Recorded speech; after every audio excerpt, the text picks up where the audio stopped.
Hey everyone, and welcome to the stream.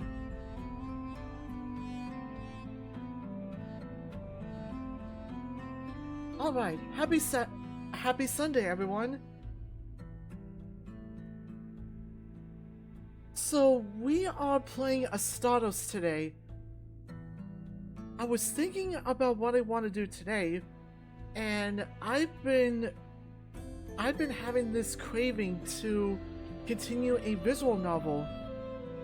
So that's why we're playing Astatos today instead of continuing Tales of Arise. I do plan to continue Tales of Arise. In fact, I posted this week's stream schedule up on my social medias.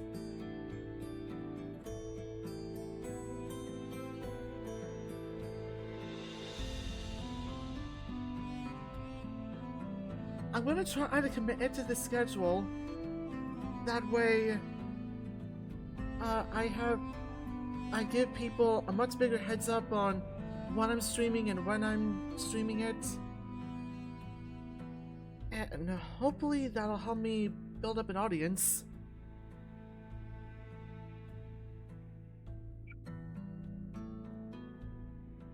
Speaking of building an audience, while the stream is going on, I'm going to share the Guardian Tales Discord server for anyone watching live on stream to check out.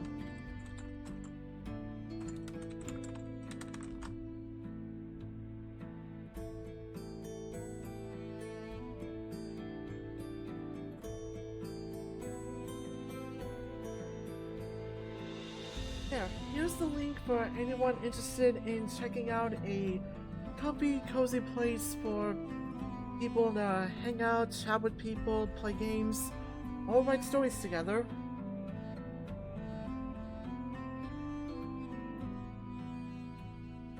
Alright, with that said, let's start the game.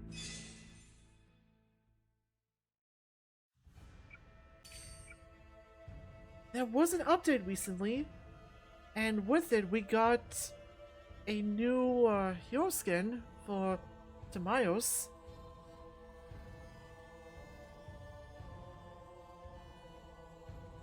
Oh wow, they're even showing us a screenshot of a character in the story. That's Drusus.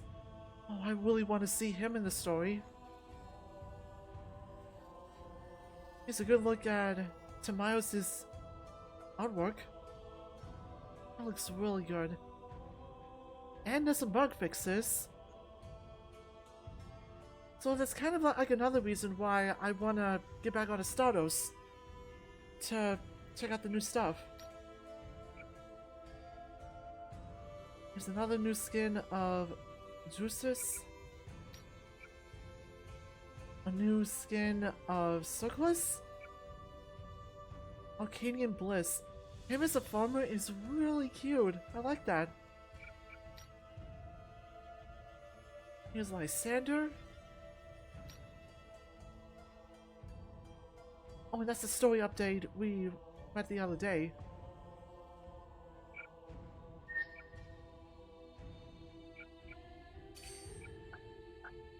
Alright, let's go in and,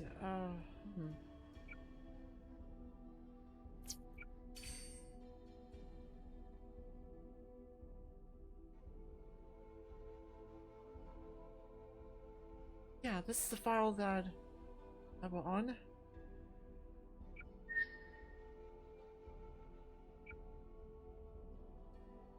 So where we last left off, we saw the fate of the child mages that one of our friends has been watching over. And now that that part of the story is done, we're gonna continue.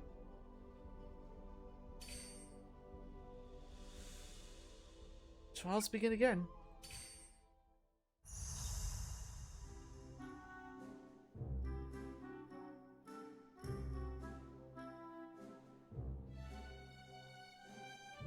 The charity. So, we need to gather up materials and volunteers amongst the civilians. But where do we begin? I apologize. I'm not familiar with this sort of work. Cerkles isn't very good at interpersonal relations, so don't push him too hard. Well then, neither are you if you're going to be so blunt about it. Neither am I, you say? I don't need to be good at interpersonal relations. I am a god! I don't need to be good at interpersonal relations! Then how about a career change, Mr. God of Interpersonal Relations? Right now, we need a lot of things, and the charm to get them. Mr. God of Interpersonal Relations? Mortals are so unbelievably stupid! I cannot imagine walking around with your limited knowledge for a single day. I would probably die on the spot in sadness, because dying is the thing that mortals are best at. Whatever you say. Now, when it comes to socializing, I think I have someone in mind. Ooh, good choice. Exactly! You know who to call. Well, I'm always the right person to call. So, boss, what sticky situation do you need me to save you from today?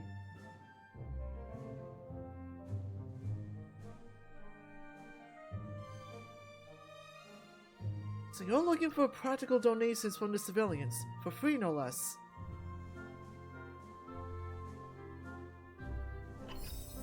That sounds like a tall order. It's irresponsible to ask for Monera during this time of unrest. Who knows what tomorrow will hold? Will they still be able to afford bread to put on the table? True enough, but most people don't see the forest through the trees. Most will just think you're being stingy. It's easier just to pay up regardless of the consequences if you ask me. Zermes, I'm supportive of you doing whatever you will, but I taught you to be better than this. Oh, did you? I relish my desires when the mood strikes. Ugh. Fun memories or not, I guess we're going to rely on Cerkles' healing magic this time. What should I do? I'll do whatever you ask. Yeah, what should you do? Let's make our way to the slums.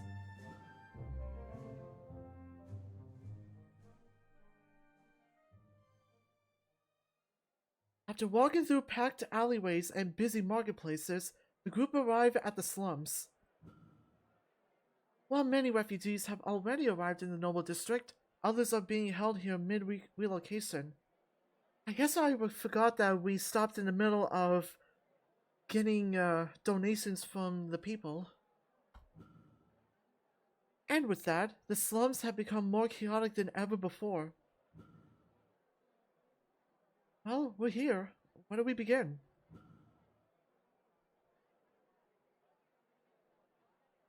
We get ourselves a crowd. Let me see. Zerkles climbs on top of a nearby pile of boxes, cups his hands, and begins yelling in the middle of the street. Come over! Come over! Cerkles the Paragon is here to show off his miracles! You're kidding me. A crowd quickly gathers. Most of them don't know who Cerkles is, or what sort of miracles he would provide, and everyone is up for something entertaining. Tell me that you've heard the story of Cerkles the Brave, the Magnificent, the Brawny. The medic whose fur is as pure as freshly fallen snow, with dazzling eyes to match. This public servant will serve you, and me, and anybody because he likes it. Stop talking like that! Stop! What the hell are you doing? You look like a street performer. This is what the people like, Lord Makari. Zoomies begins to advertise how brilliant Cerkles and his magic is. It's so hammed up and exaggerated that Cerkles blushes like a boy on his first date. As more people gather, more begin to question Zoomies' claims, deeming them too extraordinary to believe. Fantastic question! Hey, the guy over there, you don't look so well. What's wrong with you? An illness, you say? What kind of illness? Never mind, who cares? Because Cerkles can cure anything. Now, big guy, go treat him.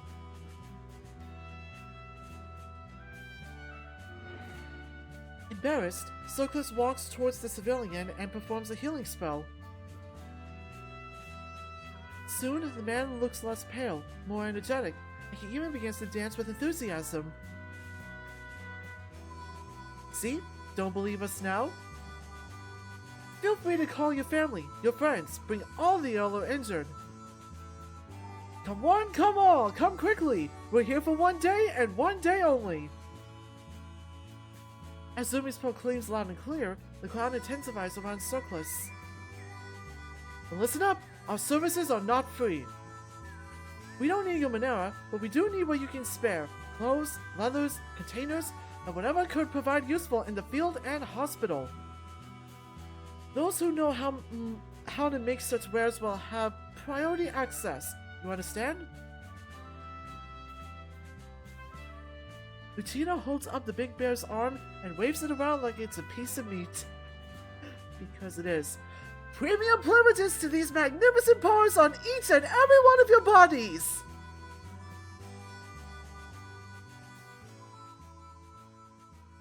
It soon turns into chaos. The group becomes crowded by people demanding treatment, others offering resources, and those who just wanted to watch. A fight even breaks out over Cerkles. Irresponsible as ever, Zoomies retreats to the back, leaving the mess he caused to Cerkles.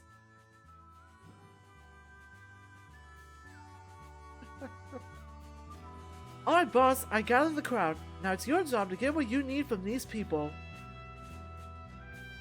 From this chaos? It's nothing to worry about. Despite what he looks like, Cerkles could knock out everyone here in a second if they tried anything dangerous. We're not trying to knock people out, we're trying to find volunteers. Then talk and find your volunteers. But this is utter havoc. Which translates directly to so many more opportunities. In any case, I'm one to entice, not convince. I would rather leave the rest of this to you, the professional. You know what? Maybe I shouldn't have called for you. But alright, I'll do it. Time for a trial. Convince the people to volunteer for the clergy in exchange for Cerkles' services. Let's begin.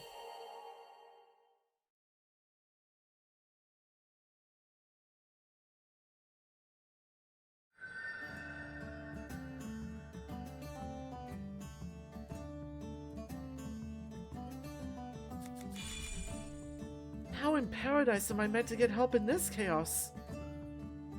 Don't think too hard, boss. Ask those being treated what they can offer, and you'll just have to take it. It's not that simple. Cerkles, can you help? Oh, I forgot. Sorry, my paws are somewhat full. I should borrow some alkalites from the temple, and even then I won't be able to handle this.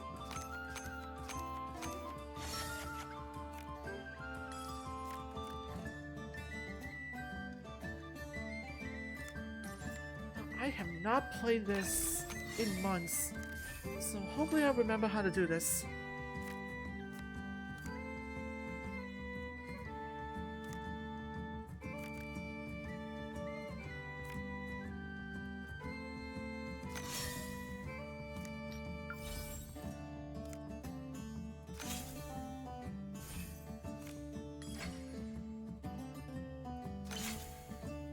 Oh, whoops.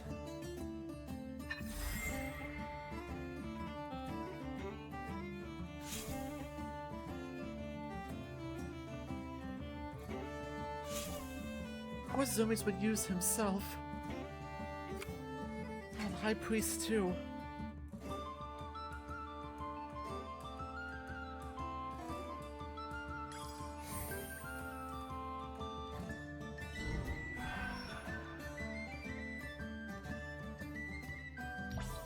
I have 2 energy, so I should use it to,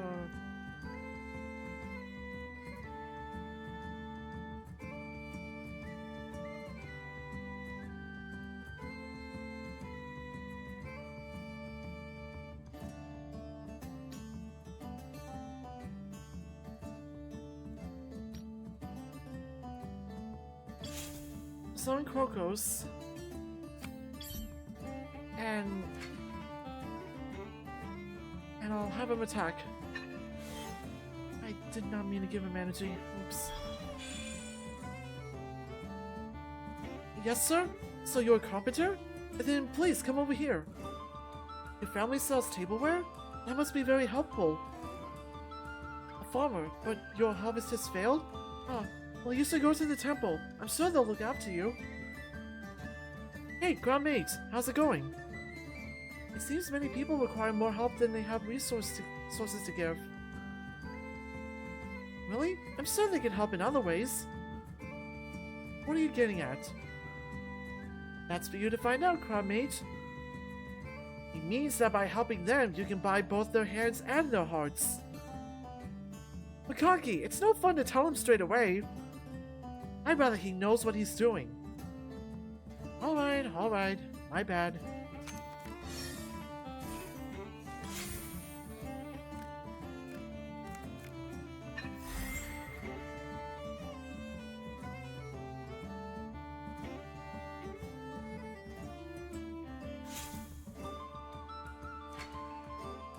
Oh shoot, I gotta take Cerkles away from him.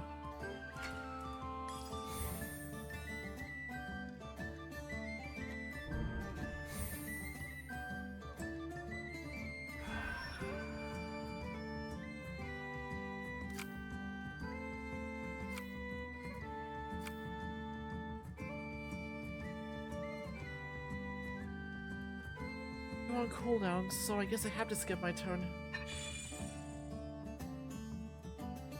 An eerie group approaches Vetus. Hey now, there's no need to be so frantic. Yes, not all have given the same amount. Some have even been treated for free. But that's because not everyone has much to give. They don't seem to be very accepting of your rationale. Come on, it's not a transaction. It's a miracle. It's a miracle. It's their hearts that are being changed. Give them a rousing speech. I'm too busy.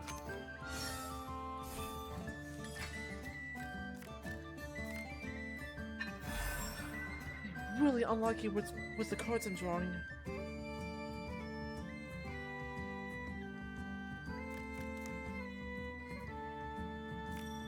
I think I know what I want to do. I want to exchange for energy. Then I'll have Makari and Crocos attack.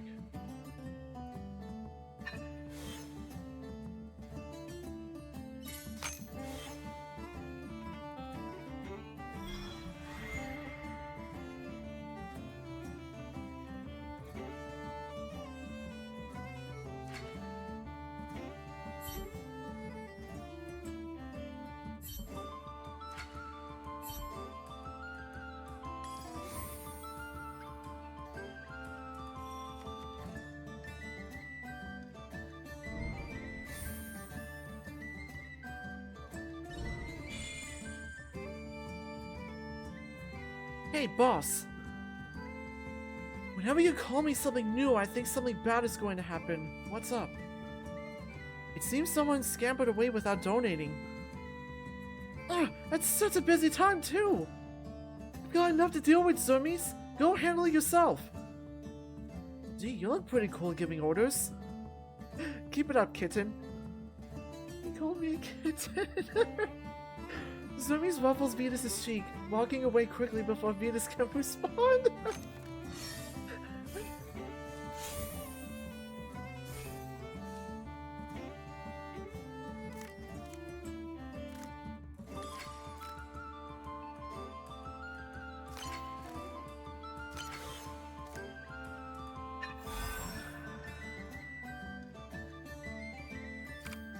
Okay, I'm taking you.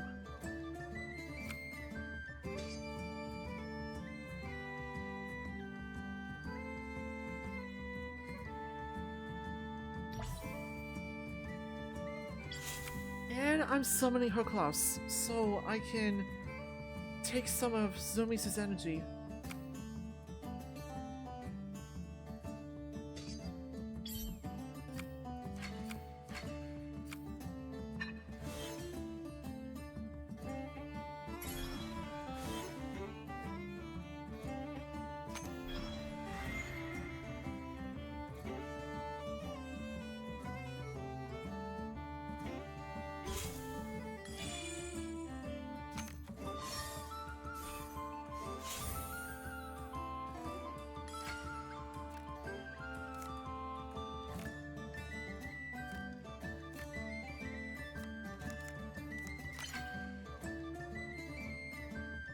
So all I get is 1 energy.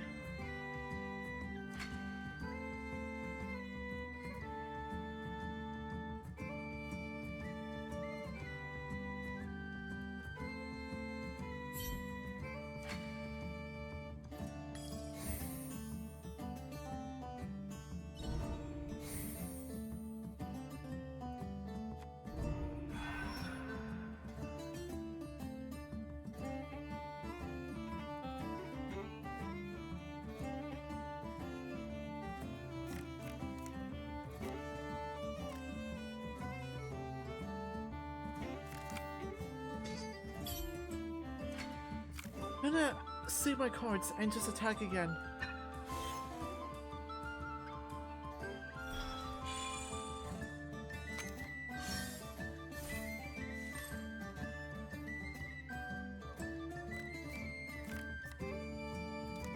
Yellow, of course. At least Zombies didn't do anything.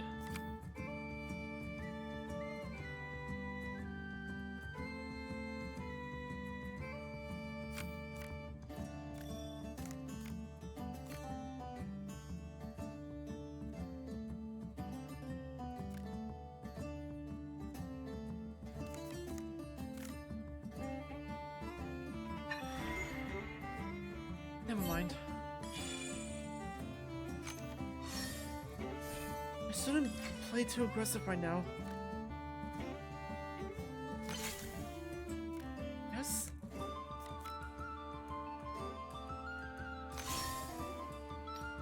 And yes.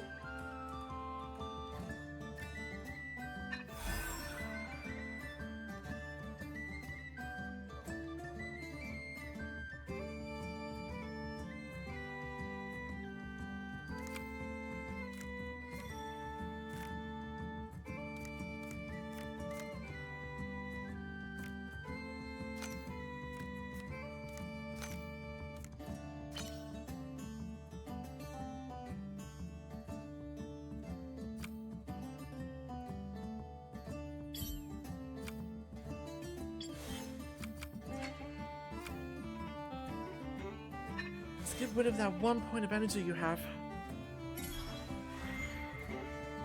Looks like things are going well. I'm exhausted. Come on, almost there. Zumi's whistles. Zumi's. Yeah, boss? What do you need? We're going to gather the alkalites together and put a stop to any troublemakers. As you wish.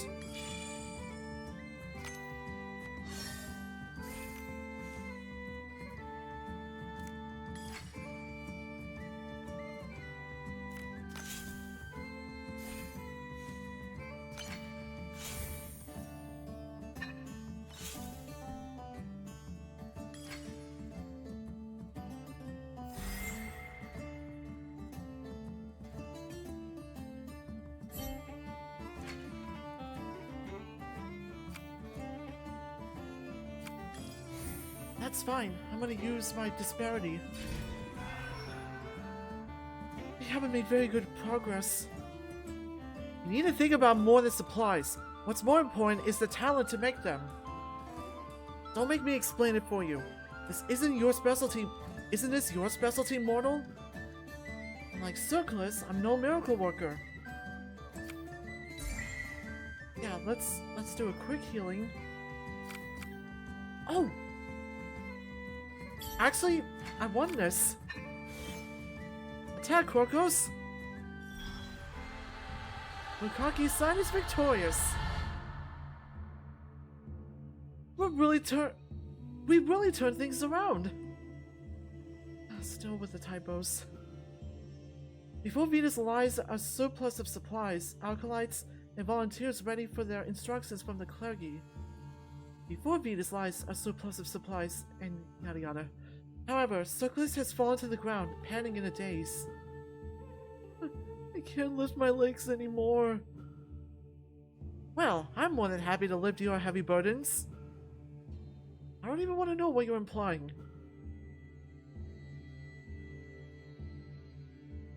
Clearly, Zermes wants to drag Cerkles to bed.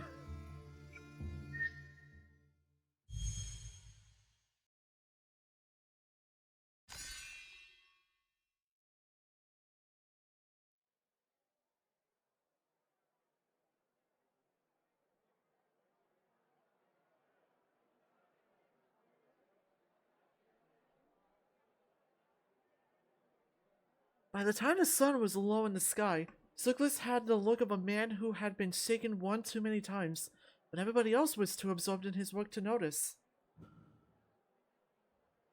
Phew, would that be enough people for today? Alright, we're done for today. For those who have yet to be treated, be sure to come to the temple. Don't forget to volunteer or bring resources to pay the bill.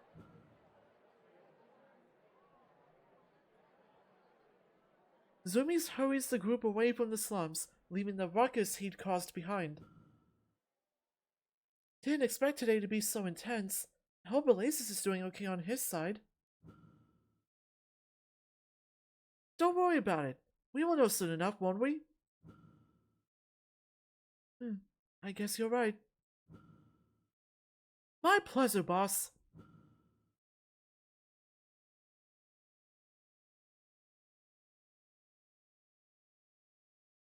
By the next day, the temple had received a great deal of donations, materials, and volunteer labor from the nobles and civilians alike. Orders have also been put in place to give well-off refugees jobs within the makeshift camps to lessen the burden of the alkalites. This is great! Seems like everything is finally going well for the temple and the refugees. With this work, we have also improved our economic stability. Very good, gentlemen. Rather than recruit more soldiers to keep order, this situation is much better for the city long term. I'm genuinely glad it went smoothly. However, our food supply is still troubled. With the distribution issues, prices are far from reasonable. Even the nobles have begun to complain about the shortage. Hopefully we can hold out for a while. Hold out for a while? At least until some other mishap comes our way. I hope so as we... Suddenly the high priest rushes into the temple. Messengers of the Lord! We have big trouble on our hands! What's going on?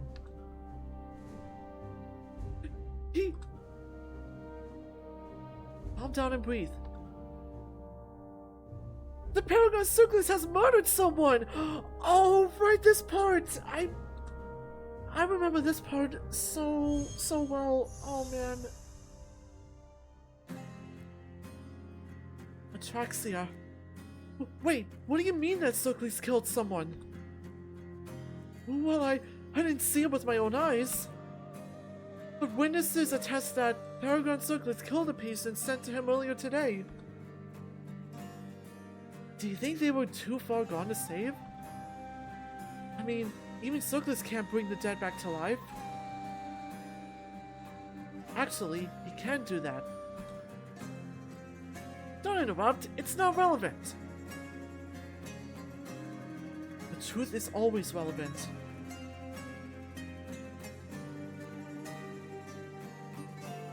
But so far, Paragon Cerkles has yet to fail us. And what? Those who saw him said he looked like a man who had killed before. What do you mean by that? Well, I think you should listen to the acolyte who witnessed the affair.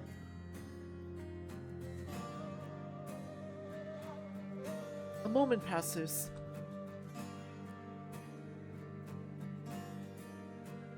Yes, Cerkles put his hand above the eyes of the patient, then they just stopped breathing. And you think that means he killed them? Because it's not only one, but several people. They all died after Paragon Cerkles touched them. But what worries us the most? Paragon Cerkles didn't even look sad about it. It just didn't look like he made a mistake. It didn't even look like he was sorry. Another one of us was concerned and asked him. He didn't give them an explanation. So you really think he killed them? I don't think there's any other possible explanation. The governor walks in. My men report that this concern is no longer a secret. Rumors on the street speak that those who seek treatment will be killed.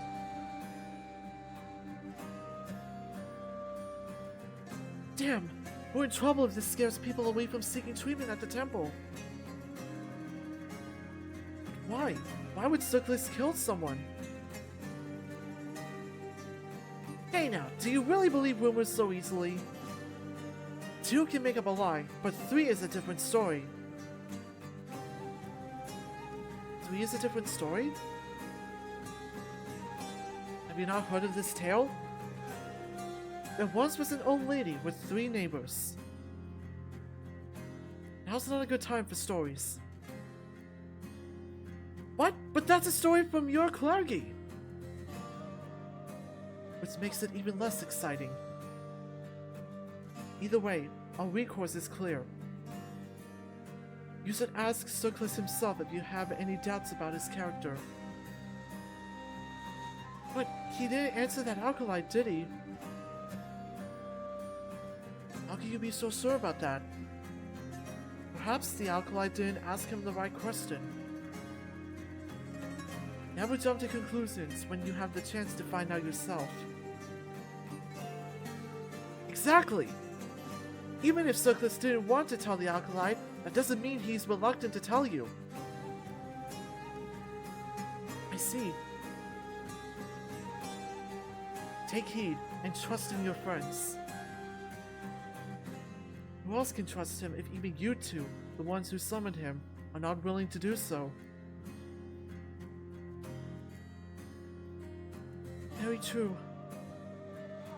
Let's make our decision after asking Cerkles. If he didn't do anything wrong, he may not know about the rumors. And if that's the case, we need to warn him. The rumors are widespread by now. He must know. And we must talk to him.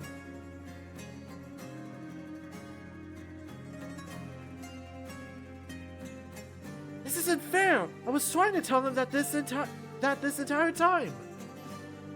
Why do you get to say the plan and act like you just came up with it? What are you going on about?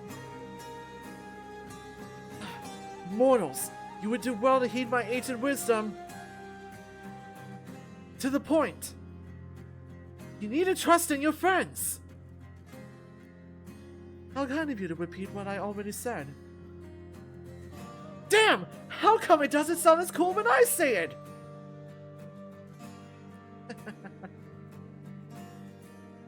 Stop squabbling, you two! We need to move!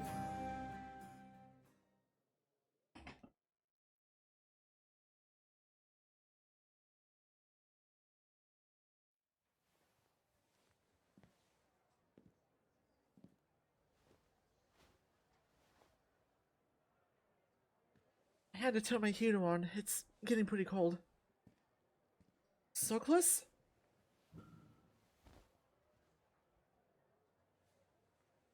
There you are. Are you alright? What are you reading? Well, it's the Holy Archive. There wasn't such a thing when I lived in this world. How do you feel about it? It's quite nostalgic, and somewhat disturbing. Why so? It recounts many things from a long time ago. Some of them, well, those were just casual conversations between Lord Makari-Hari and his companions. But speeches I would deem far more important are missing. So much is left unsaid. No one living today has heard those words lost to time.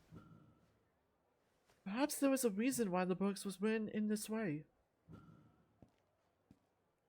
The content of that book certainly is not what I expected.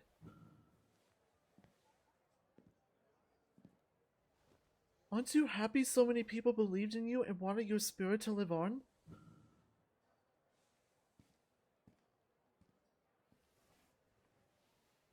Cerkles.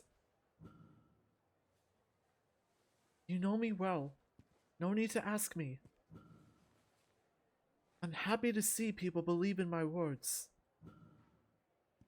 But what is really important is that people understand my words. Understand what we need to accomplish together for the sake of the people. Not just to pray to me. To pretend that I will come to them and save everything. Right. And what about those words? All you care about is blind devotion. It doesn't matter if the words are real or not. You just want everyone to listen to you, or am I wrong? All you want is to wave the banner of freedom and instigate people to behave unscrupulously.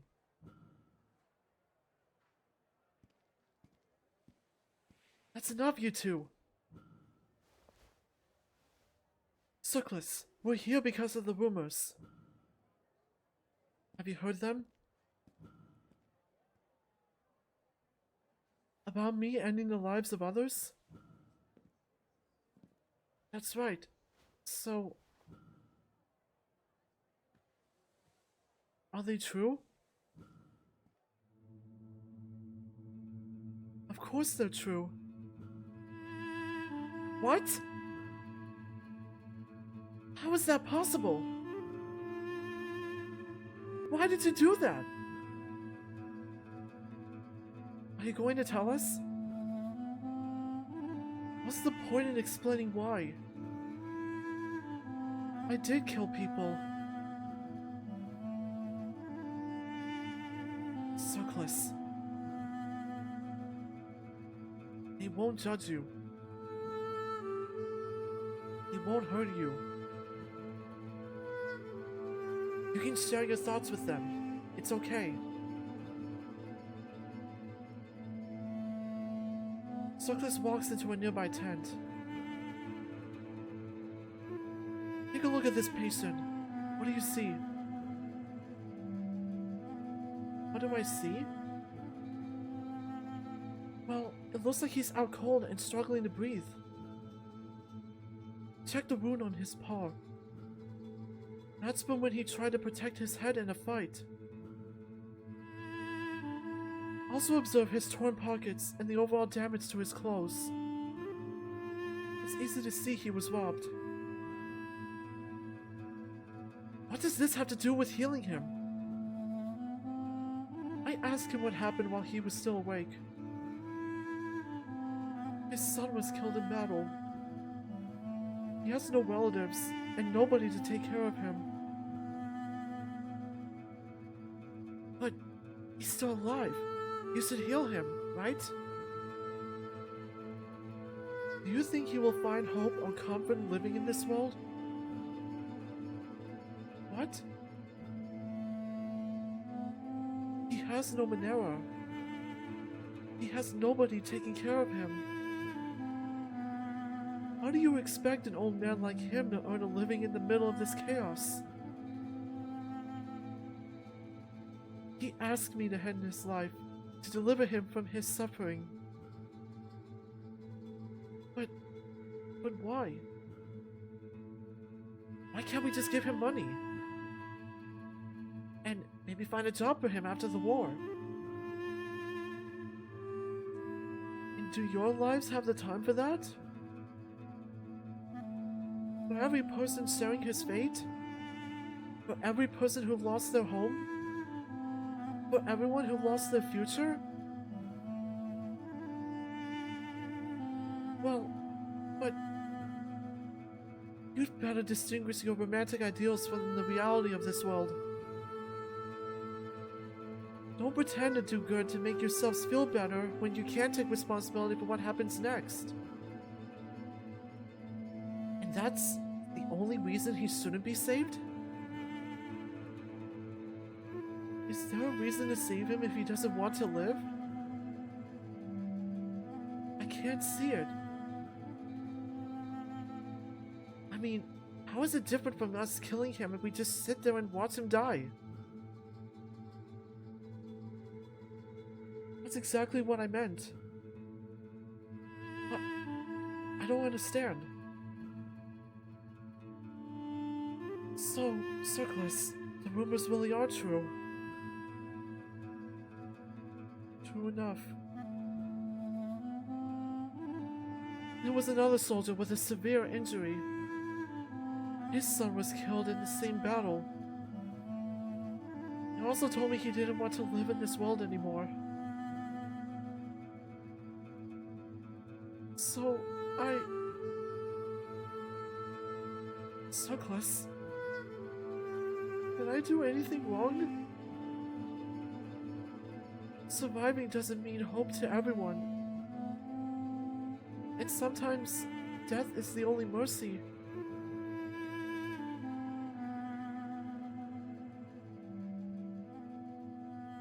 I can understand his sorrow. Back in our era, Cerkles once cured a traveler and accompanied them back to their home.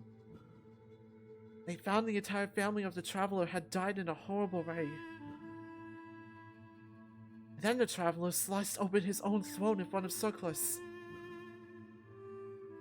But... are you saying you support this? I would say a man must save himself before saving others. And if a man is no longer able to save himself, they give up? No. The ruling class may benefit from this the most. But if people had the right to give up their lives, society would collapse. Such relinquishment would be the ultimate form of evading one's social responsibilities. Isn't that just an excuse for rulers to oppress the people? Those are your own words too, Makari-Hari, not just mine. You're imposing this so-called responsibility of the people solely to maintain the stability of their ruling. And now you're even going to deprive the people's right to die. That's messed up! To reiterate, unlimited freedom is not any different than having no freedom at all. To exercise any freedom, you should not violate the freedom of others. Otherwise, your so-called freedom is merely power at the expense of others. A man who takes his own life breaks the hearts of all who knew him.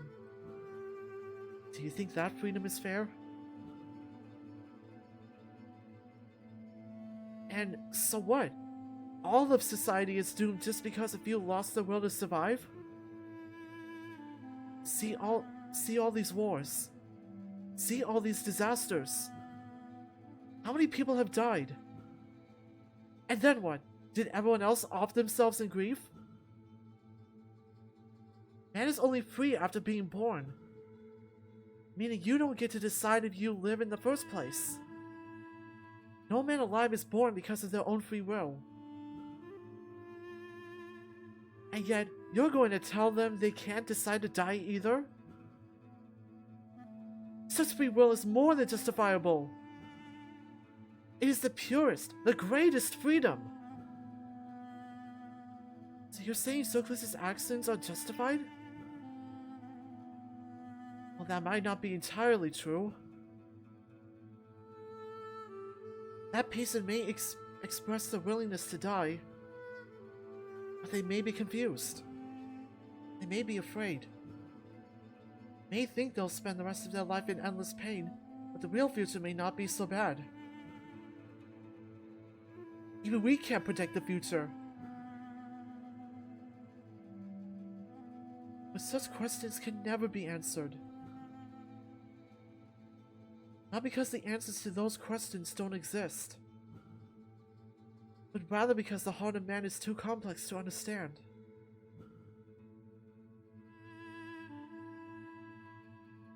And such complexity leads us away from a perfect answer. But compared to finding a perfect answer, it's more important to save Cerkles' heart, to free him from his inner struggle. No matter what choice you make, as long as you know it's for saving him, that would be the greatest kindness.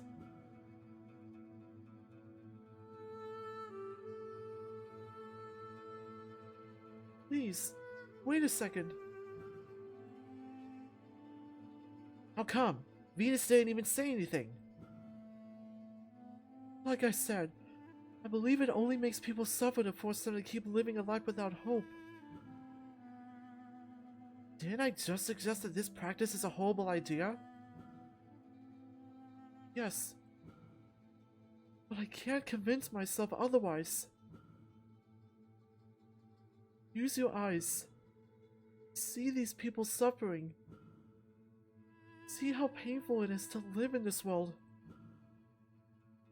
Isn't it better to help them end such pain? But I understand. Not every person shares the same pain. And I won't ever suggest this solution myself. But aren't there a great many people suffering? No, I should say most people here today are suffering. To save them, to liberate them.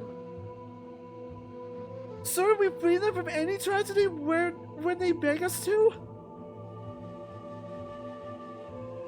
Just look around you. Look at these refugees. Look at this war. Whenever people are present, there is always chaos and suffering. Whilst surviving is already such a pain for most of those who are living. What meaning is there in forcing someone to live on in hope that they may find some fleeting happiness? Maybe it is selfish for somebody to ask to die. But so what? Is it truly always right to protect the many over the few? You know that's not what I meant, Cerkles. It doesn't matter what you meant, it's what you said! Even if I'm paraphrasing it a bit, it's in that book that people live their entire lives by. Shouldn't I do what my patient asks for, regardless of what's said in the book? Doing so was my decision, and I'll take responsibility for it. Isn't that my freedom? Hey, I never said you had the right to take away someone else's freedom. There's no way I can know their true intentions or what is right. I insist on letting the patient choose for themselves is best. Cerkles takes out a bottle of some kind of medicament, hovering it above the head of the patient. Wait, what's that? Nothing. Nothing but some kind of poison. Once broken, it will set anybody free. Hold on!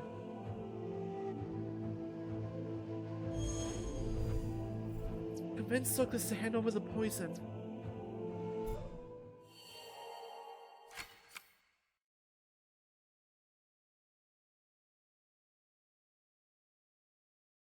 Given the circumstances, I'm gonna go with Makari-Hari's side.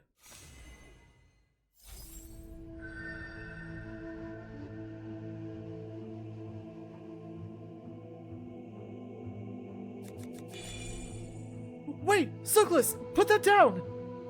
Take a deep breath, then put that poison away. I'm perfectly relaxed, Venus. I've decided to do this after much deliberation. You must deliberate further. Put the poison down, Cerkles. I'm doing this so you'll take me seriously. No, you're doing this so we have no other choice. You're right, young crown mage. Cerkles is at the end of his rope and will not let you delay his feelings any longer. Untie the knot in the pit of his heart, will you? How am I meant to? His gentle demeanor to harbor such dark thoughts.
So what's to stop me from using this poison? Because your patient will die, of course.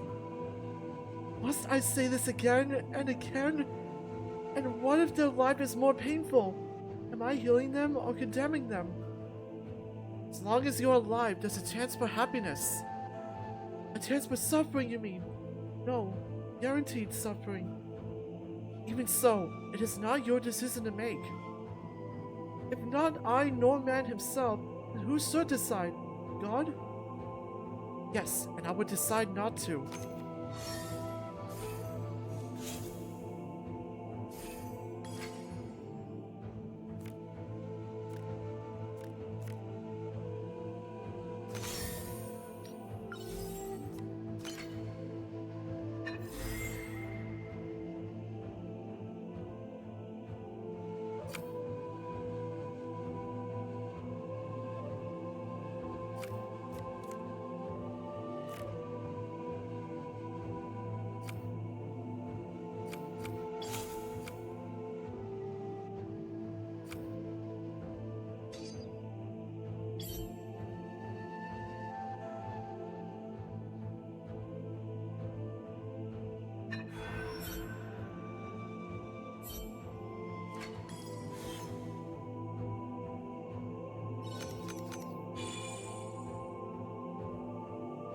Makari-Hari, I am well aware of your decision, but that's not enough to convince me. Because you shouldn't be convinced. You should do what you're told. Why should I do something I don't believe in? Believe is partially the trust you have in others and their experience. I can't make you understand the truth, but I can ask you to trust me. I know the right way, so don't doubt it.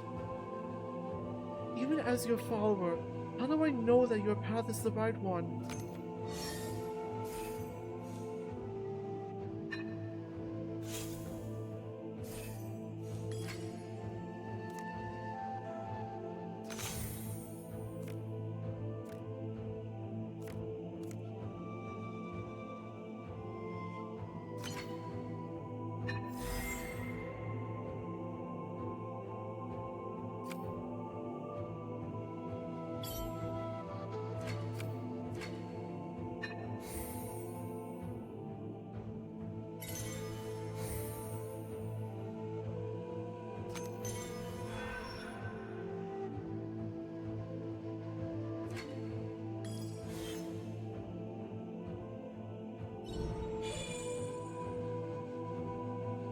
It's his freedom to decide his own actions, to save people in whatever way he sees fit.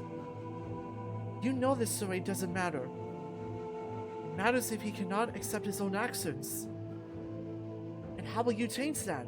All you ever do is tell people to listen to you. Precisely. After all, it's my job to show the world the true path to walk.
I doubt the lot of you.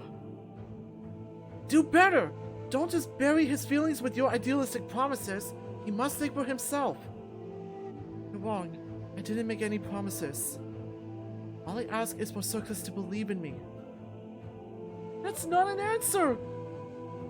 I'm sorry. No! It seems you can't help me. Wait! Don't be reckless! Rather than administer the potion, Cerkles walks away. He doesn't look back. Cerkles! He seems to be ignoring your summons, Crown Mages. How could he... Cerkles... Oops. Yeah, I would call this a pretty tough boss fight. So I gotta play smart.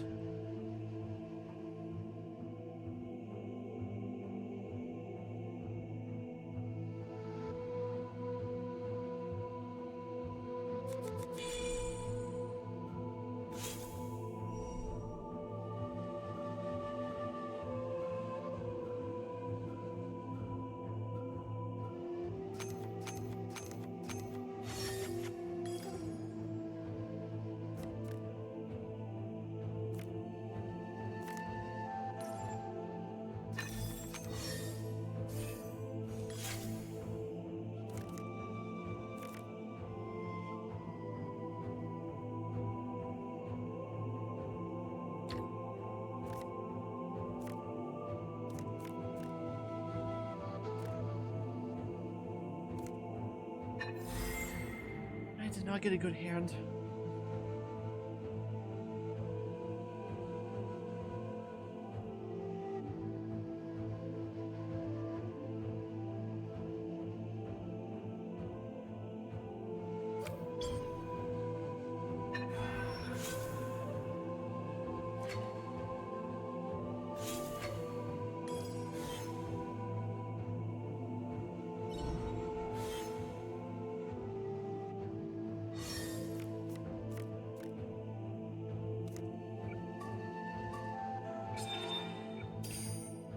You know what? I should focus on getting Cerkles as soon as possible.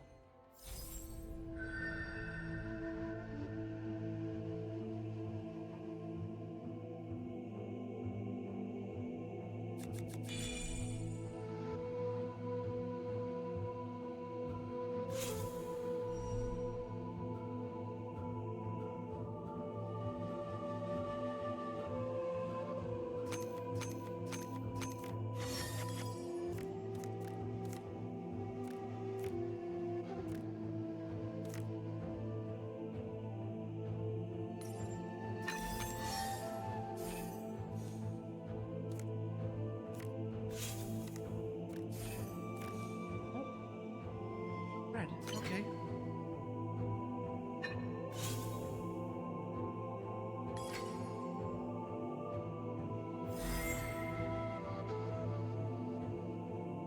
Oh, he removed my energy.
Uh-oh.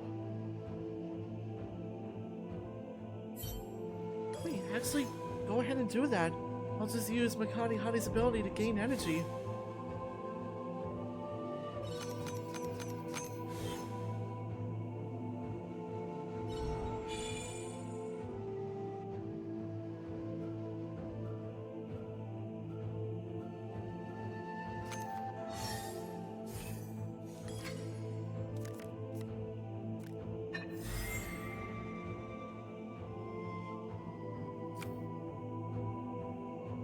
Oh, you're on cooldown.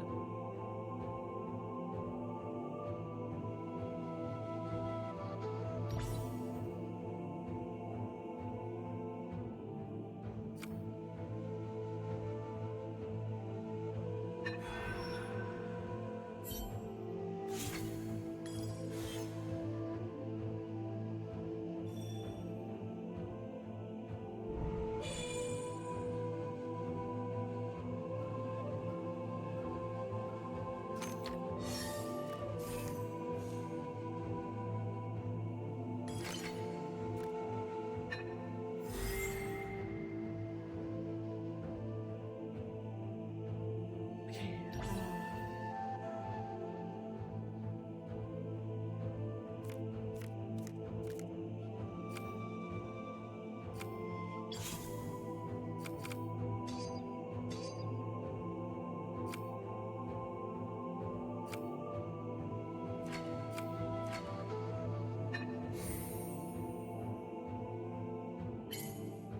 There we go. Got 4 energy.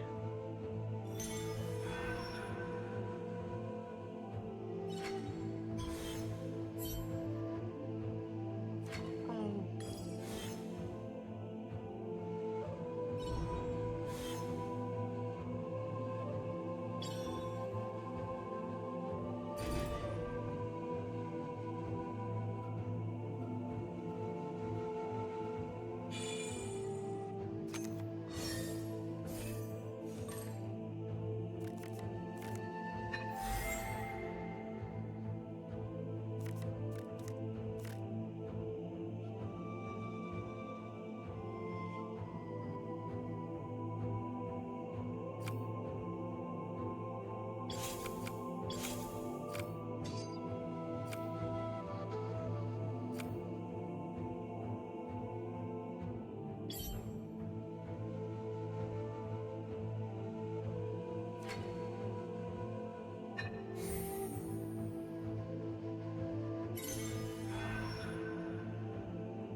have to do this.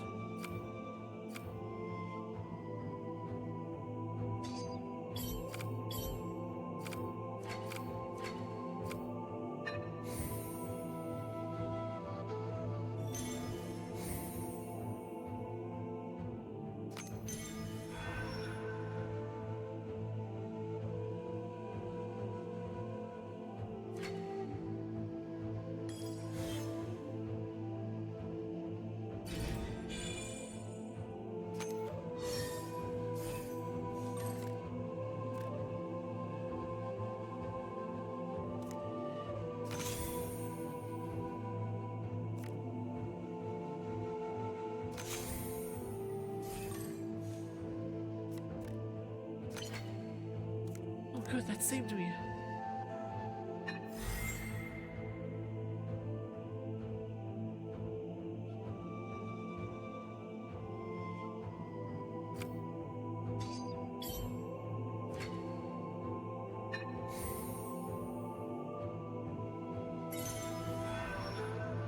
Cerkles, I never promised that doing the right thing would lead to happiness. Then why even bother at all? Because it's the only way. Makari believes that people should have the freedom to make mistakes and suffer for them. He's right. Makari snorts. But how can I bear to see you do that?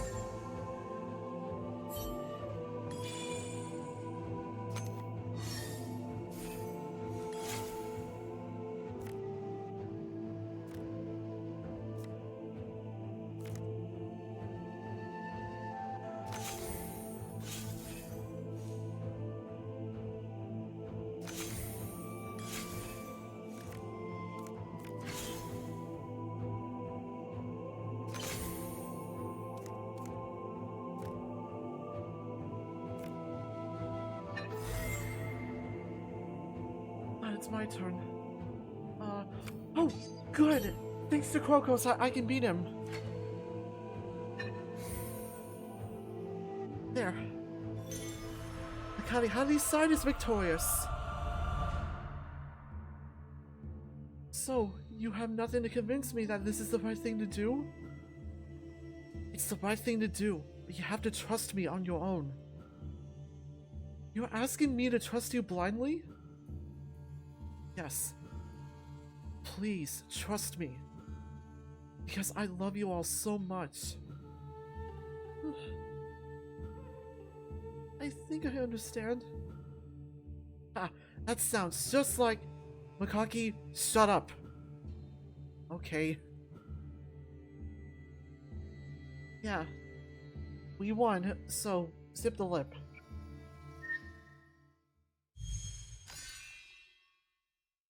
We earned 50 mementos for that. For defeating a boss. Right. I'll keep the poison for now. Does this make you feel better? I don't know. I'll never know if I'm murdering them or freeing them.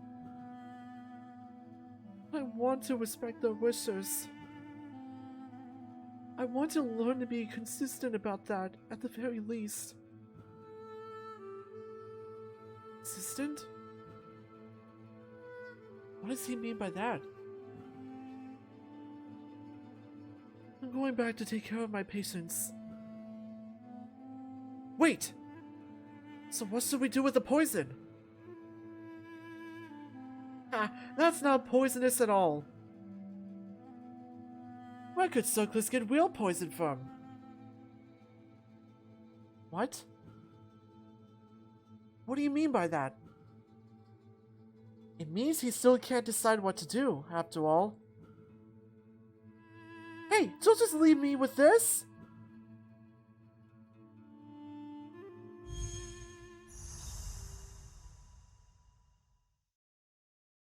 Blood from the stone. Hours pass by at the temple without the crown mages seeing any sign of Cerkles' return. The raspy groans of the patients and the whispers of passing civilians fill the silence. What a mess. So what are we going to tell the officials? Well, I suppose there's always the truth. But the Acolytes condemn Cerkles' actions. Perhaps they'll forbid him from treating any further patients. That's likely. Then the Acolytes will become overwhelmed again, and the injured won't receive proper treatment. And our efforts will have been for nothing without the support of the civilians and nobles. Wait. Stay quiet, Valesis.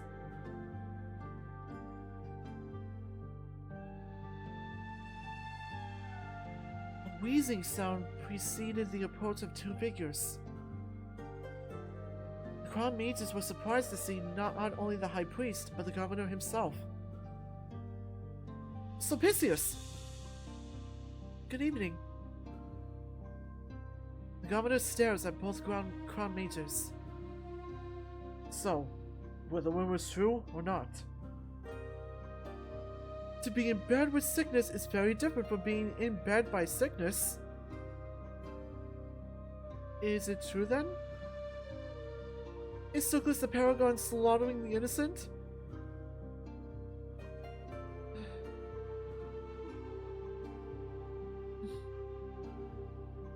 It's possible that the rumors may have some truth to them.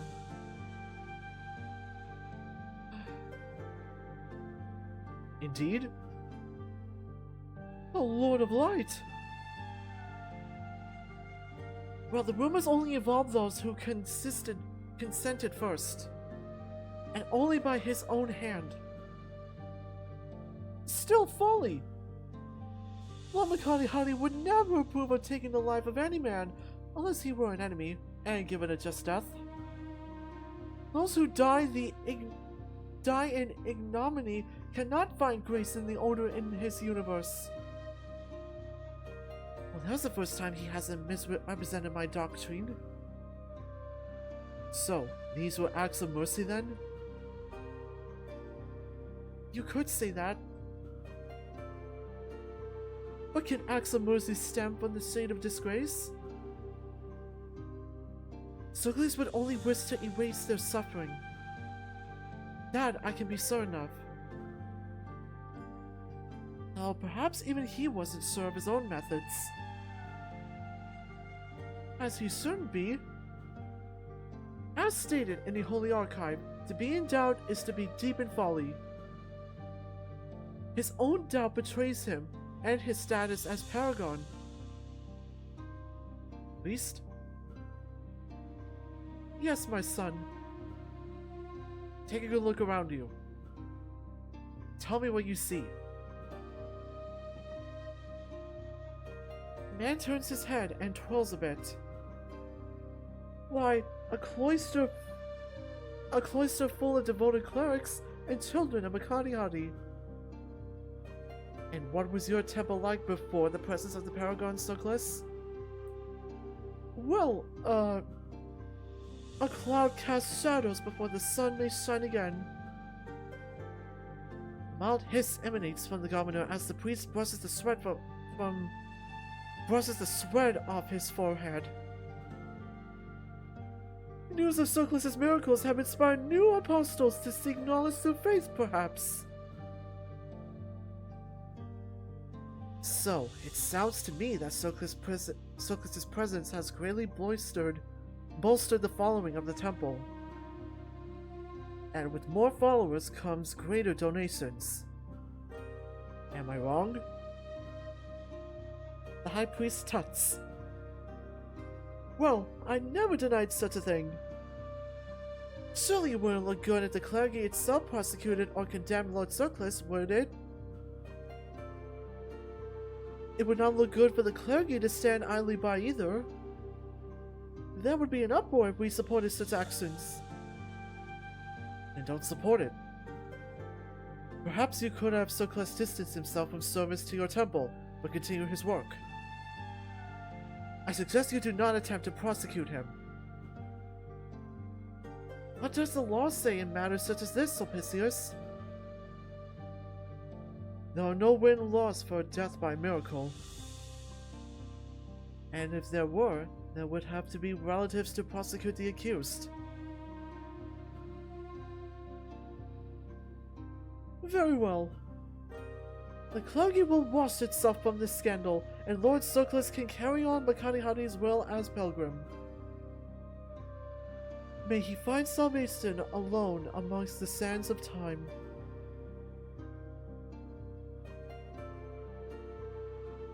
Let us consider this matter resolved then. Wait a moment. Yes? Venus? We said that we believed there to be some truth to these accusations. Well, did they happen or didn't they? The fact is that we never saw Cerkles end a man's life. Well, the Alkalites say otherwise. Are you suggesting that the Alkaline was confused? Cerkles told us that a man was too far gone to be helped by his treatment. That is to say, nobody could be sure if they were killed or not. That's my belief, yes. And I suppose it will be mine as well. They're lying! I'm so proud of them. Because they know by doing this, they will save more people. Cerkles must still face responsibility for what he's done. Perhaps it's not in this way. So, all this panic was over nothing then? Sometimes that's the best problem to have.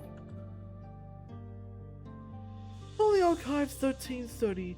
When the clouds part, the sky can reveal there was never a storm. That passage wasn't allegorical. It was sailing advice.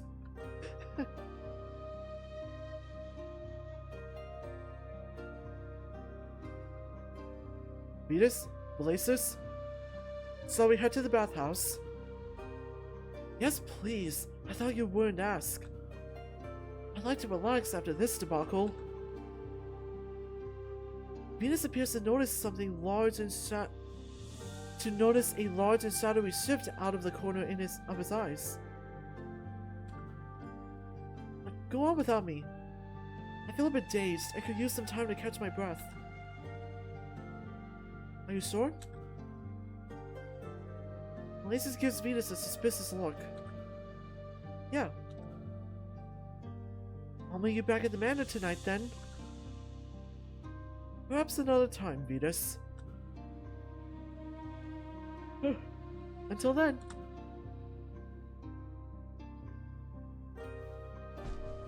Venus sits down on a nearby bench. He remained silent until it was certain that the others had left for some time.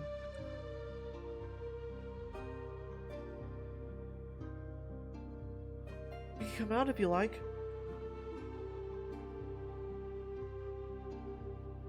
And what if I wouldn't like to? Then I can wait. I'm ashamed. I don't want any of these people to see me. They'll have to eventually. Would you return to the manor and summon me there? Just this time? Only if you agree to talk with me when we're there.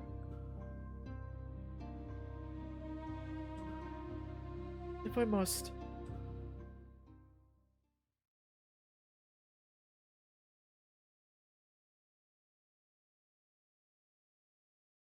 Venus made the long and lonely trek back to the manor, summoning Cerkles upon arrival as promised.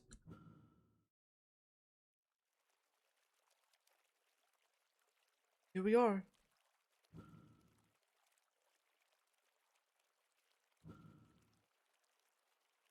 Now then.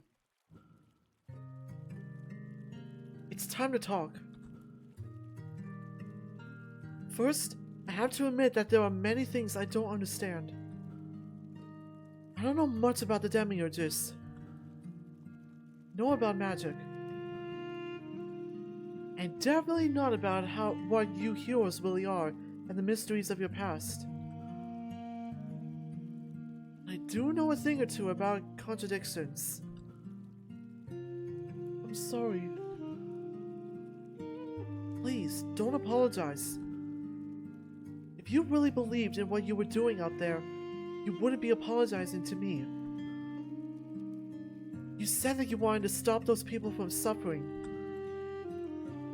And I don't think that was a lie.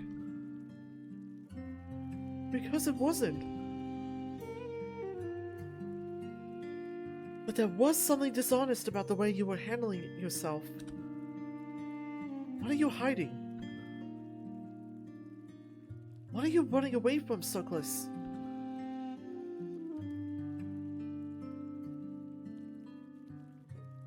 The bear clasps his hands, his eyes tearing up. He paces about the room and wanders, not looking Venus directly in the eye. Since I was very young, I've hoped that nobody would ever be scared of me. Because I was big. Because I was strong. But most people would often comment on how I had soft features. That was my private bit of vanity, I suppose. I took assurance from the fact that I could give others great comfort just by being a calm presence, and as a talented healer. Fixing people who needed to be fixed. Touching people who needed to be touched. I learned how to sing because people said my tone was warm and jolly and brought them joy. I even took some pride in reaching for the things on tall shelves that others couldn't reach, if you can believe it. Oh, I can. It's plain to see how much you like to help people. But in the end, I cannot deny what I am. A very large animal. One who runs from the things that scare him.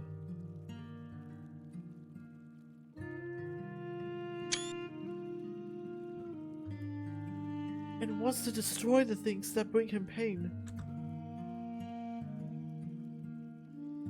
Then, tell me, what do you think you're running from? I don't think I know. Being in pain, the pain of others. They're very similar, you see. And the impulse that comes when the pain is too much. I just want it to go away. To destroy it, you mean? I don't know. Maybe?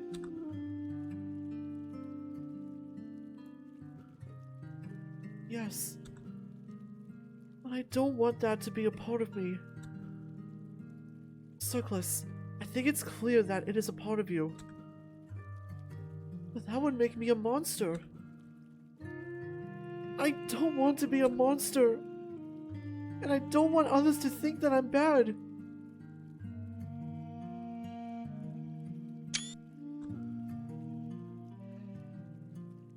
Well, you didn't act on those impulses today, did you?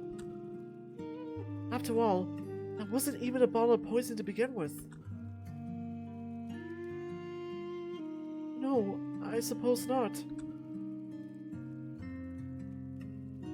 Maybe that part of you is bad. But you still go out of your way to suppress your feelings, don't you?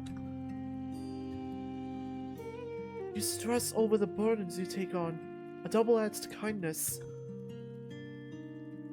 And you're so better at easing suffering more than anybody else I've met. Really, I did want to save those people.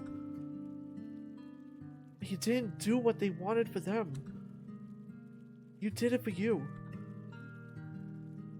It's true. I didn't want to be considered a hero, or a saint, or a paragon. I am just a very large animal. Everybody is, you know? Well, maybe not as large as you. That's not funny. But you smiled, didn't you? Anyways, I really am bad by nature. Just because you feel those feelings sometimes? Anybody could say that they have a good nature. And from what I've seen, those feelings don't define you. You're good in your actions, Cerkles. At least, most of the time. So maybe, don't be so hard on yourself. Maybe I need to be hard on myself.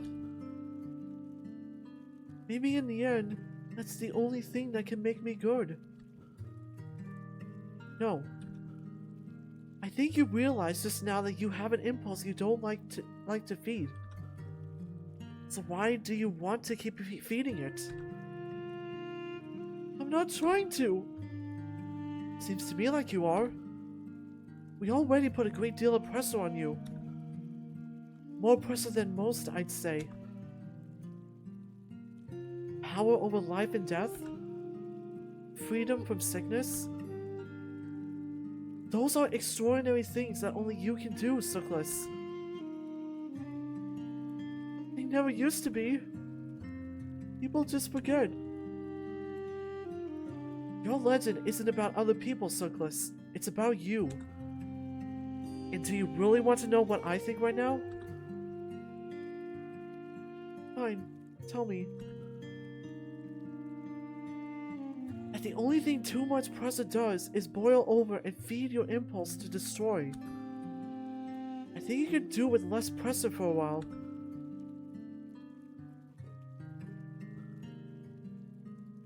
You wanna know what to do when I can't decide something? What? I start thinking about what I'll have for dinner. Are you kidding? Not a bit. I think about the ingredients that I have. Then the spices, if I have any. Maybe a warm needle tea to brew. And then I go about making it if I have the time. Then when I'm done, I wash my paws and face. And I think about how good I feel after satiating those small needs. There's a big difference between a dinner and a life. Well, not to the poor bird that went into the bowl. Ugh. You're right. That's your subject. But you're not sighing so much now, are you? I suppose not. Some confidence would do you good. Well, let me think. Okay, how about this? See the charcoal and wood tablets over there? For the next day, I order you to write down your eating and washing habits on them. You know that I don't have to eat anymore. Then I ask you to eat. You will still deal with your patients in the temple, but I'm going to watch over you, to make sure that you don't do anything impulsive again. Venus expects the hero to complain like Crocus or Zermes might for such a tedious command, but Cerkles merely nods. Later, Venus saw him hiding away in a candlelit room, his large head buried under a stack of wooden tablets, while his paws scrawled away with a stick of charcoal. The following day, Cerkles' eyes seemed brighter. Venus talked with him throughout the afternoon, thankful that no dire emergencies came to light.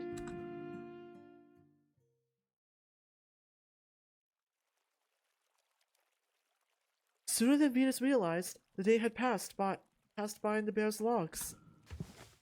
His eyes light up when he shared them, arranging them neatly on the floor. I've written everything down with a considerable amount of detail. Also for you, not me. Not for me. He wilts a little. I see. You know, it's harder to write this all down than it looks. I don't doubt that. Cerkles looks over his list of words again and frowns. The others are still afraid of me, aren't they? Well, it's only been one day. But honestly, I think they're more afraid of Zermes than Cerkles, running into one another in the hallway more than anything. We've faced far more frightening things than that, now haven't we? The bear rubs the back of his head, and the inside of his ears get a little pink. Thank you. I've asked Releases to avoid summoning you this week, and the demiurges agreed that this might be best. It's kind of them to agree for my sake. I know that must be hard for them. Well, they probably figure that they're getting something out of it. You're the kindest summoner I've ever had. Don't stroke my ego too much. I want Valises to still like me before the end of all this. Don't worry, I won't. I just hope that I'm doing enough to be worthy to the rest of you. I always think I could be doing more. I should be doing more.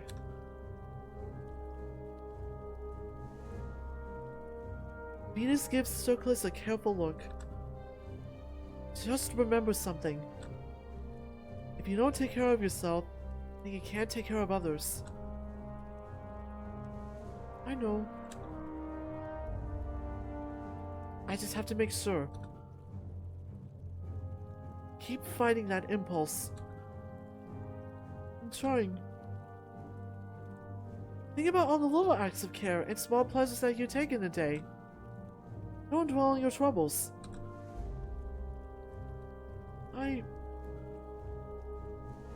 Fine. It's tough to break habits. But I still thank you for reminding me. Don't thank me. You're the one doing all the work. Now let's prepare ourselves for what's next. The governor gives me the impression we still have much to do in Irenipolis. If we need you to face a difficult decision, I want you to try to face it. But if you can't, then you have to tell me. You don't need to do that. I'll take on the burden as your summoner. If that bothers you, then try not to let it happen. But I have one other condition. I don't want you to stop writing. It will be done. Although, I doubt this kindness of yours will make me feel any better. Huh? And that ends The Art of Benevolence.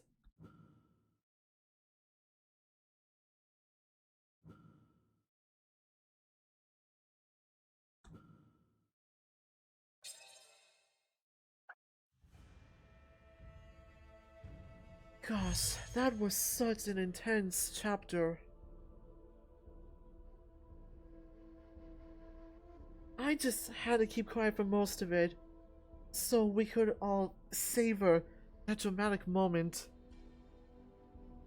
Like, what Cerkles was dealing with, it's pretty hard. And all of that I just made for a very good chapter.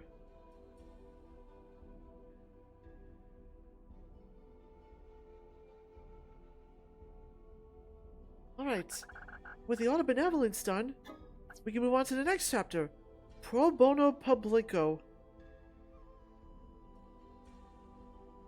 But before we get started on that, let's do an interlude or two.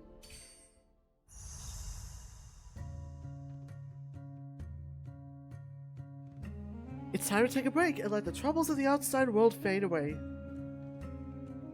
Let me know if there's anything you wanted to talk about, Vetus. Regardless, I'm more than happy to just spend time with you.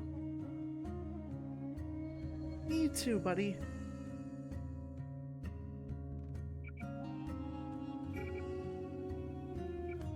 Let's see. Oh, Cerkles.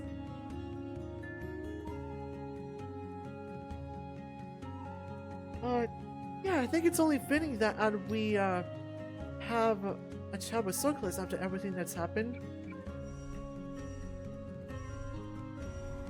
These are getting more expensive. We had to pay 100 mementos to chat with someone.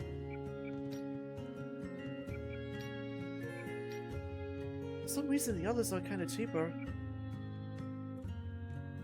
I'd completed. Okay. Yeah, let's talk with Cerkles. Belasis, is it just me, or does that tougher white fur down the hall belong to whom I think? Well, we certainly didn't summon him. And I took Cerkles as too withdrawn to come to a place like this by choice. I suppose I was right. I didn't expect to run into Cerkles so soon after his recent breakdown. At the public baths, no less. I think I should approach him. Maybe it's best if you did this alone. Right, it would be a bad idea to crowd him. Cerkles tests the waters near a smaller pool. Cerkles! Ah! Oh, it's you! There's a soft edge in his tone. And here I thought I had a moment of peace to myself. Just to wash some of this filth off. But why bother? By all means, go ahead. Why don't you give me another impossible task to pass judgment upon? After all, you know I can't say no. Easy now. I'm not here to tell you to do anything. You can relax. You do realize that telling somebody to relax never works, don't you? You're right. I should know that better than anybody by now, but I still couldn't stop myself from saying it. You really are gifted at understanding how people feel, aren't you? He shifts his weight as he stands.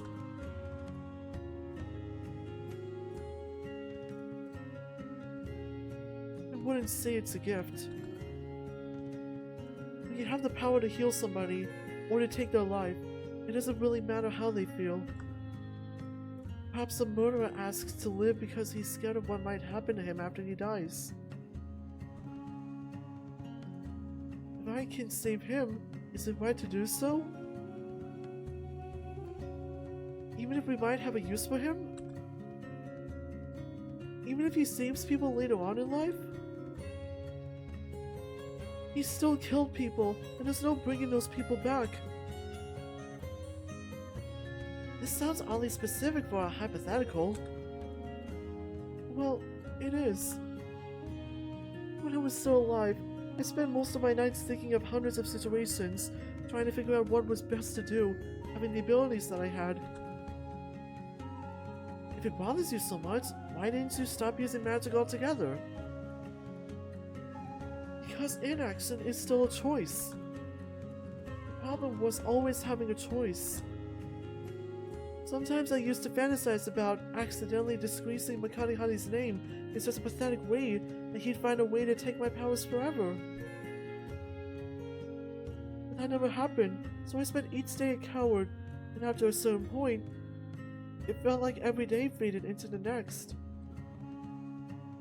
And there was a kind of comfort in that paralysis. But I never stayed numb for long, so I was back to making choices again. After all, I really did want to be part of something bigger than myself. And now I am, whether I choose to be or not. I think I understand why you became a hero now.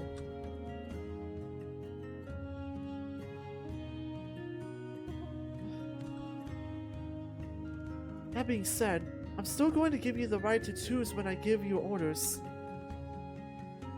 That isn't fair. No, what isn't fair is foisting responsibility on somebody else for all of your choices. You have powers that people would kill for. Maybe you didn't ask for them, or maybe you didn't understand what you were going through to get them. But I would save a life if I could. I'm wouldn't worry about if my actions caused harm in the long term. The people we help aren't our responsibility, not forever. Aren't they?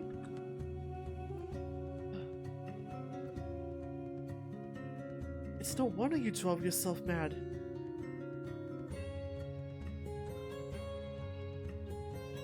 I'll summon you if I need you. But I'm going now. Wait. What? I'm sorry that this is what I am. You're not the first to be angry with me. I believe that I deserve the anger. I must be narcissistic to believe that my decisions shape the world more than anybody else's do. Everybody has to make choices just as different as my own. I believed in the dream of a better world for so long. Did you? I did. And over the course of time, I've seen so much pain and so much bloodshed that it's hard to think I'm doing enough. And any wrong choice that I make is part of the reason why the good we can do is never enough. But life is not a dream, though. We stumble through it, and I think most of us try to do our best. There are plenty of things I regret, I suppose, but I'd really regret to never have had the choice in anything I ever did. A choice. Maybe that's why it's so hard for me to understand you. I wish I could shut out the thoughts like you do. You and me both, Cerkles. You and me both. When you purr like that, it sounds like you're calling me stupid. Not at all. It must be much clearer without all the noise. That's kind of you. I hear that I'm revered for that. Or revered. The smile fades from his face. The world needs more kindness. Mind if I wash with you? Well, you're already here. Sounds like an easy decision to me. He laughs. You'd be surprised how easy most of your decisions can be when you're not a paragon. Aww. I'm glad we could help with Cerkles. I'm not gonna lie. If I had his consent, while I'm washing his back, I would sneakily give his tummy a little wash too.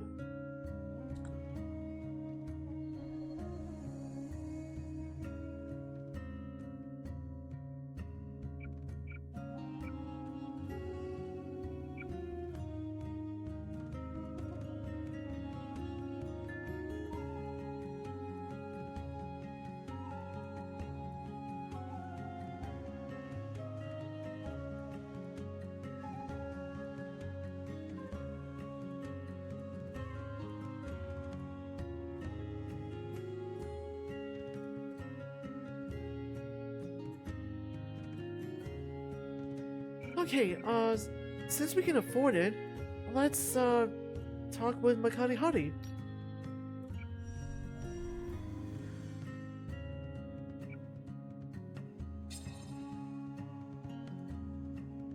Why don't we ask Makari-Hari to join us?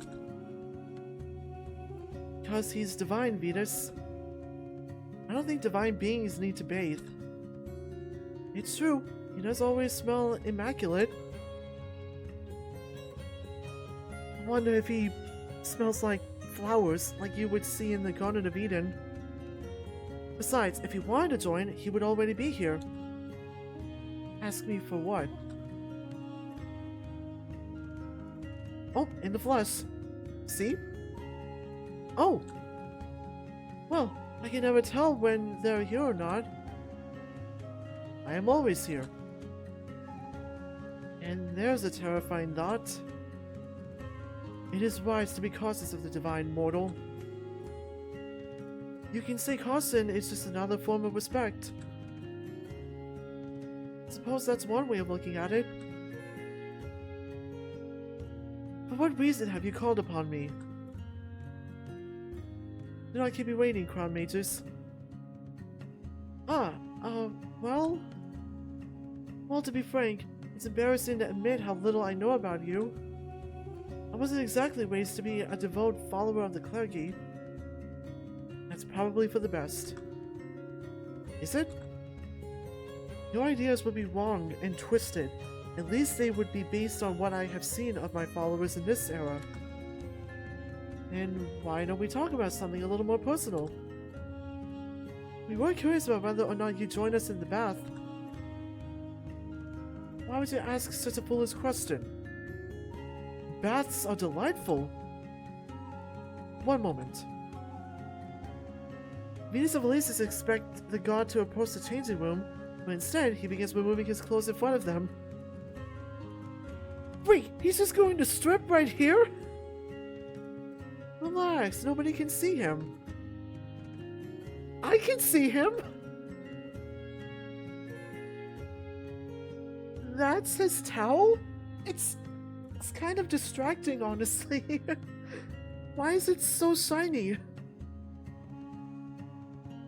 There is nothing impure about nudity. It is just another aspect of creation. Wait, then why did you change it to some sort of magic bath towel? Venus, he's telling us to relax. I'm trying, I promise. A god does not need to relax.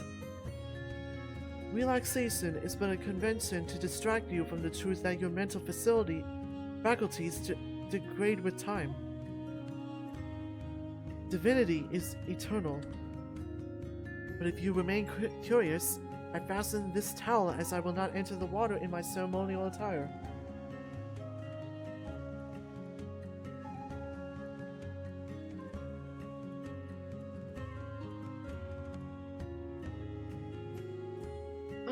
Hang on, Chad.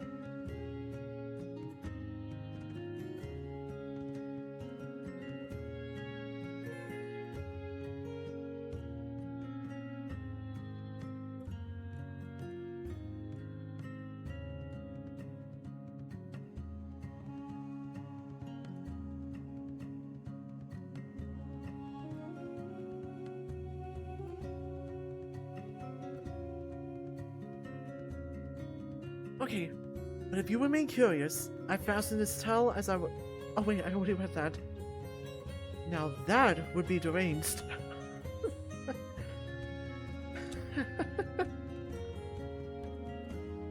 You could rent a real towel if you wanted. I want to fill out the form when you're invisible.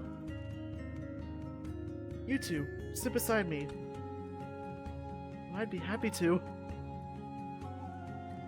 It's still so distracting though.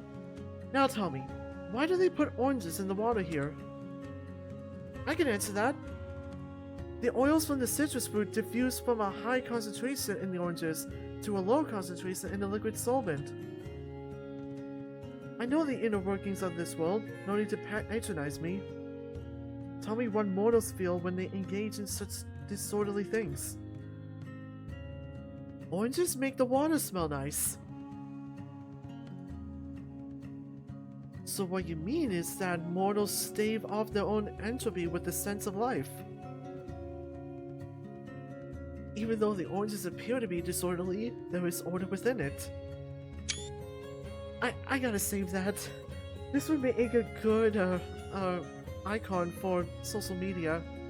Even though the oranges appear to be disorderly, there is order within it. Delightful. Okay, that's a good screenshot too. That is all I wish to ask. They're just oranges. Just let him have this.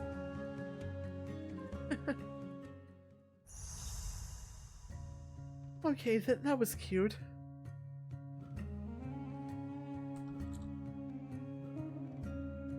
Yeah, I've had a newfound love for oranges lately. I've been sometimes eating orange slices for lunch, or having orange juice with my breakfast in the morning. I've been doing that more lately.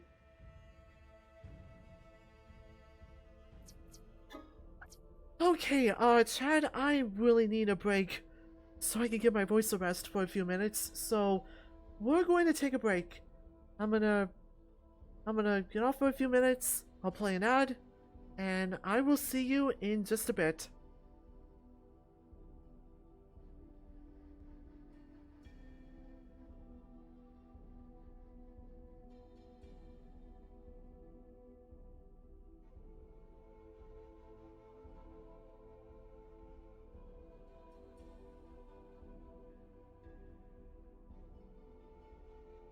Never mind. It's still on cooldown.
Alright, Chad, I'm back.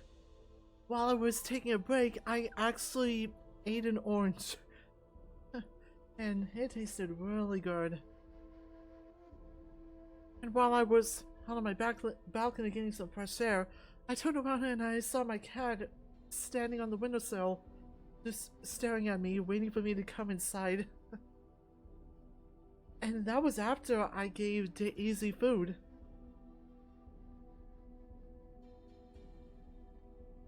I have the cutest cat ever.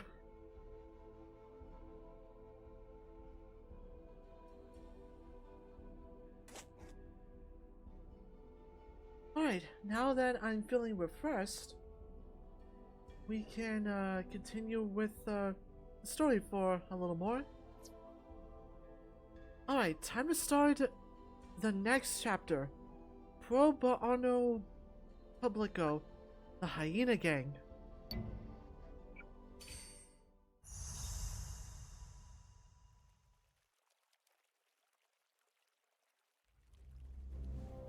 I hardly know where to begin with the next issue on my agenda.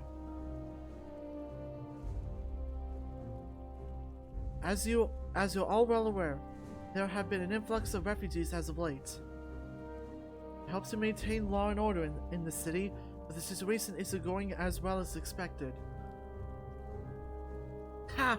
As long as refugees walk the streets, public safety will always be compromised. It's futile to control the nature of man. What did you have in mind for us, Governor? With so many outsiders around the city, trouble seems inevitable. I'm aware, gentlemen. I have been sending supplies to the refugees, food, water, and other daily necessities. However, it appears my efforts so far have been in vain. I know what the issue is, and I'm afraid I cannot solve it myself. Then, Governor, what is the issue? The government officials are being dishonest. I can't entirely blame them. There have been no shortage of animosity since I was suddenly appointed as their superior. But I'm here to put Iranipolis back in order, even if it goes against the interests of the established officials. Even if my actions benefit them, they will resent me and weasel out of my orders. So as I stand, I am powerless to influence the situation a great deal. And I do not know enough about the city and its people in order to help change that.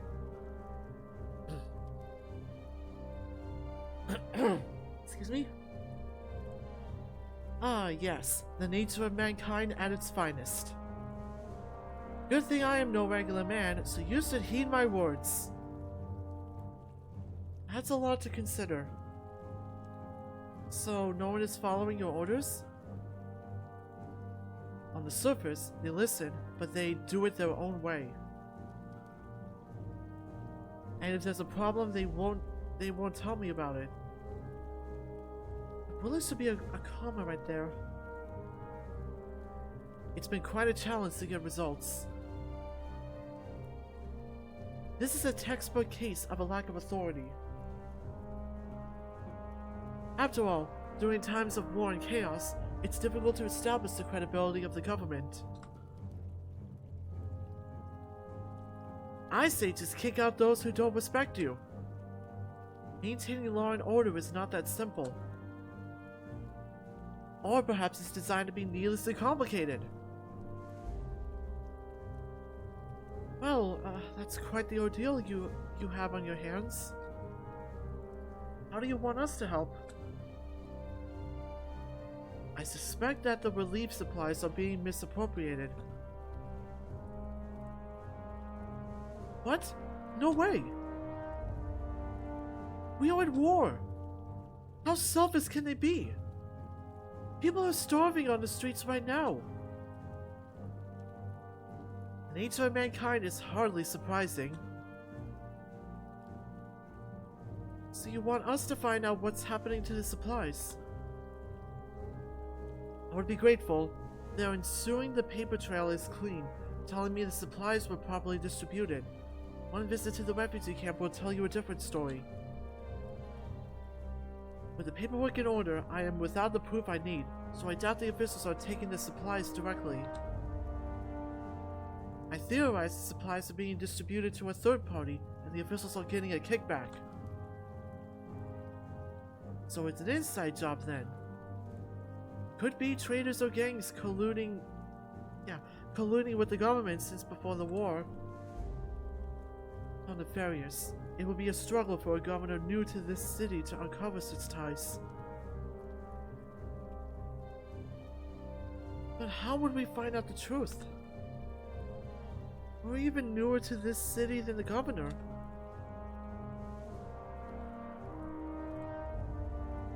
Aren't you two forgetting someone who doesn't mind getting his hands dirty? Zoomies! Aha! That's right! The light of all people's lives! Zoomies is here! What is your request, dear summoner?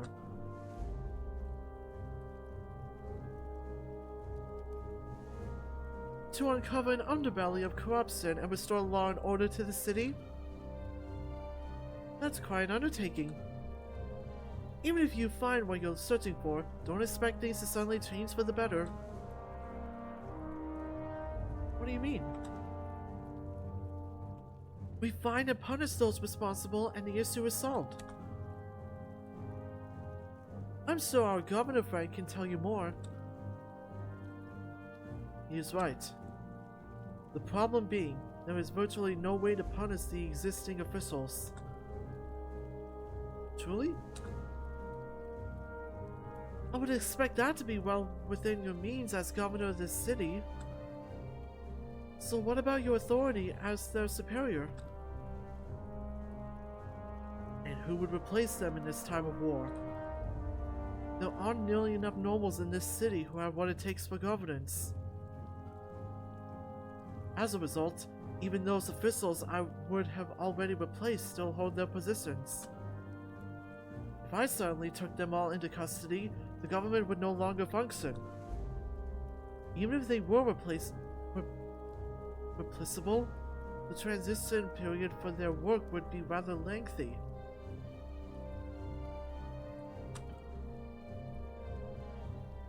Not to mention, the sudden distribution would halt food distribution for days and could prove fatal for citizens during this time of war. And in the worst case scenario, it could even lead to our defeat. What are we going to do then? Hey now, don't worry about it, boss. Am I not here to help? Boss? As for His Excellency, you can't do anything to help in this matter, so please stay and await our news. By the way, given that we are dealing with your matters, surely you will provide us with a little funding. There are many places where Monera is rather convenient.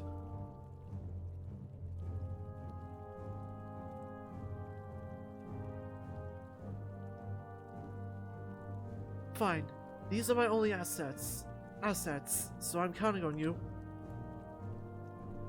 I'm not sure about the value of Monera in this era, but do not worry, you may leave it to me. So, Governor, you should hurry back to your duties. And I leave it to you, gentlemen. I am so excited for this chapter. If Zoomies is the focus. Huh, I didn't expect him to have so much confidence in us. I think being paid is a refreshing change for once. Anyway, where do we start? We should gather information first, of course. Now, it's time for the great Zoomies to take you for the ride of your lives. The ride of our lives?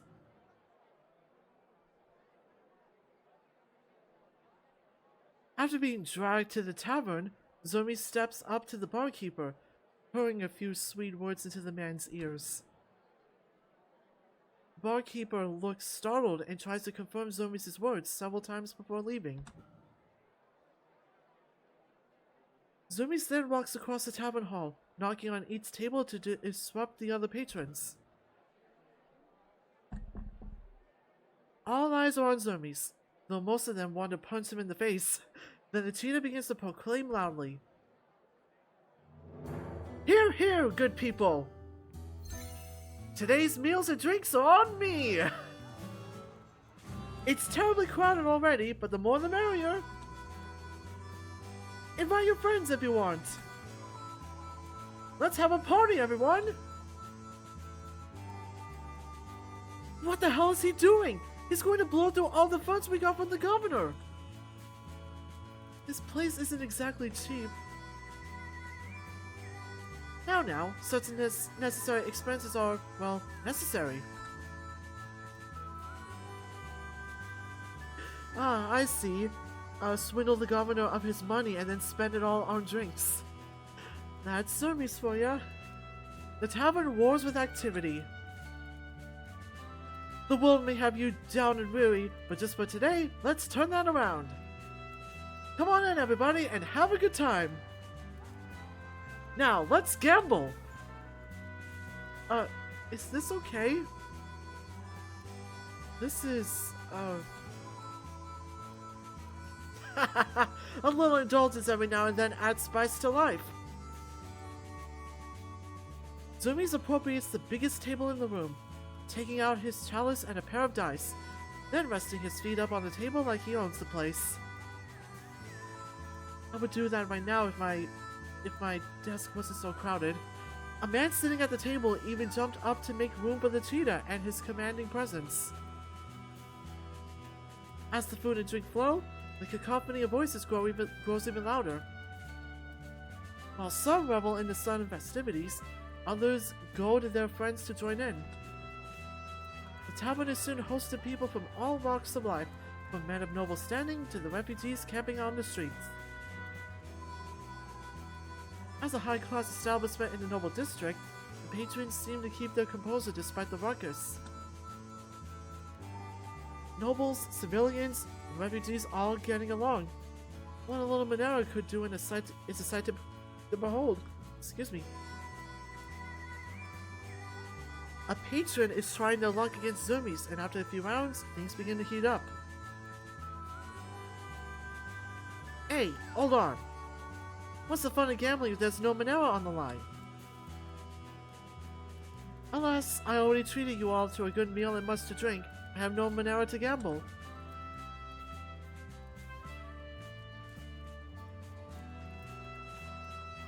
If what we want is to have fun, how about this?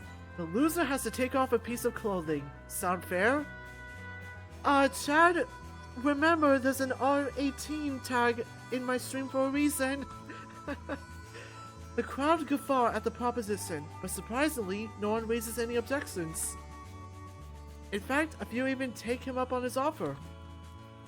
The first to bet against Zermes loses. The first to bet against Zermes loses.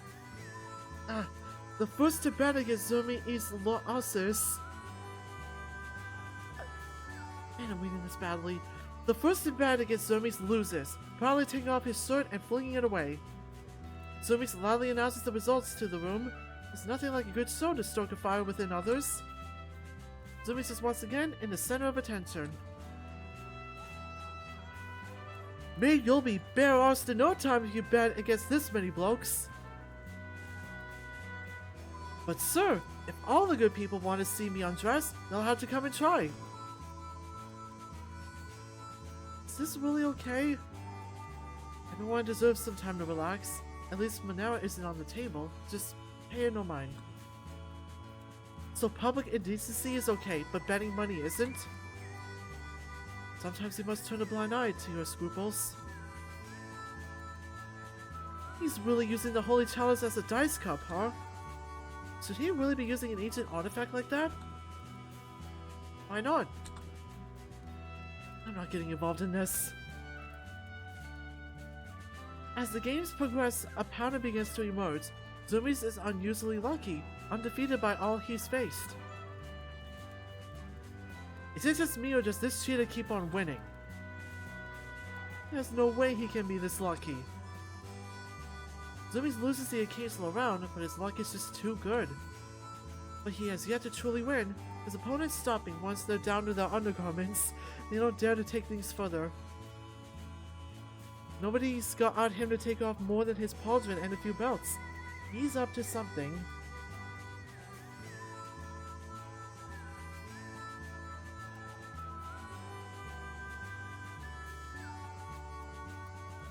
Maybe if some of you were brave enough to lose your breeches, you'd stand a chance. Machina's taunting breaks through their inhibitants. His next victory leaving his foe butt naked. Oh, whoa, what's this? The victorious Zumi shrinks in the sights, teasing his exposed prey with a grin. Impressive, but we're not playing that sort of game right now. Hard to play any game at all when you're cheating. Hey now, I'm visiting all of you by myself. It's only fair I cheat a little bit. It's but a few pieces of clothing. Will you forgive me for such a small transgression? Or do you all want to see me naked that badly? Oh, whoa, what's this? The crowd roars with laughter and the atmosphere begins to ease up. Where's the fun if you can never lose? How about this? If someone can tell me how I'm cheating, I'll give them this. Deal? Zoomies takes out a large gold coin and twirls it in his paw. In response, the crowd clamors for another chance to bet. Isn't that the money the governor gave him? Doesn't he need to pay the bar tab with that? Maybe he's just that confident he won't get caught. Hey, there's real money on the table now? Well, now you on, mate. I'm in it to win it. Hell, what's there to lose? I could just put my clothes back on after. However, as if to prove that he really had been cheating, Zoomies continues to play undefeated. Zoomies' opponents focus on uncovering his tricks. The only thing they succeed in is exposing themselves. Exposing themselves. Actually, that sounds right. Now that they care about going there for the chance to win big, the whole hall bursts into laughter with each of the cheaters' victories. Then Zoomies announces the results and gives out a fresh round of drinks in celebration. Keep on coming, lads! Free drinks for the brave! Is it really okay for things to go on like this? Looks like a bathhouse in here. The bartender doesn't seem to mind. They're racking in on Monera after all. As the moonlight shines more, patrons challenge Zoomies, fueled by winning, lost inhibitions,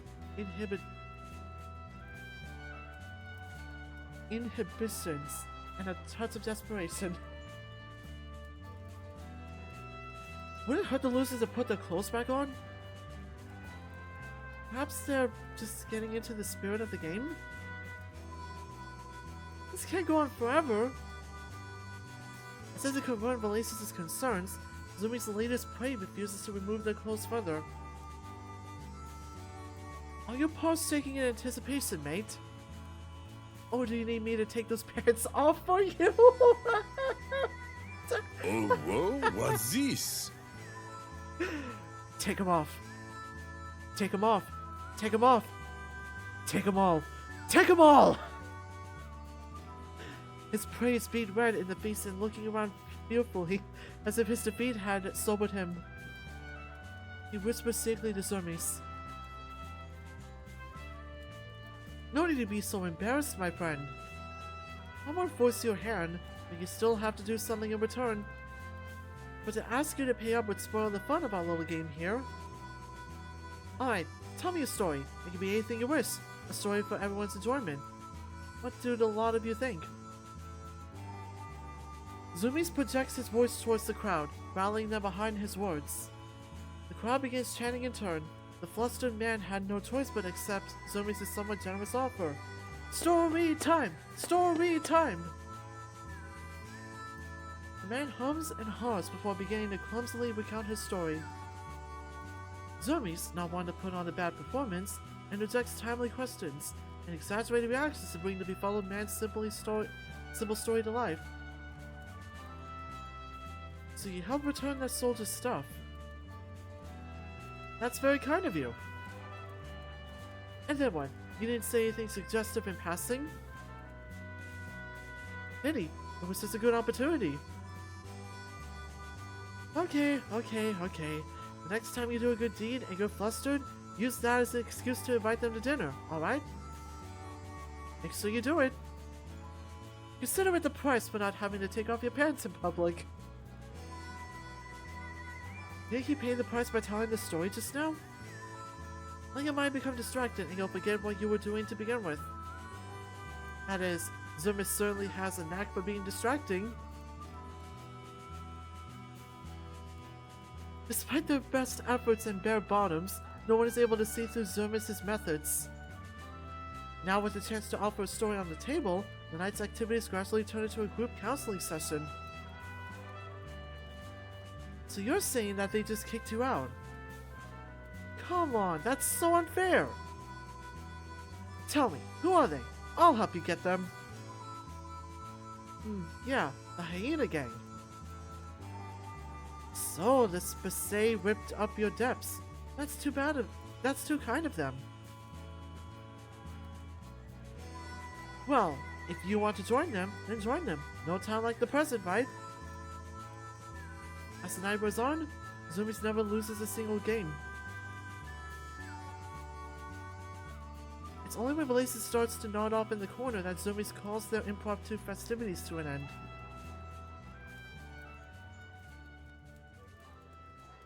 Hey now, I know a lot of you were looking forward to seeing me naked, but so sorry to disappoint.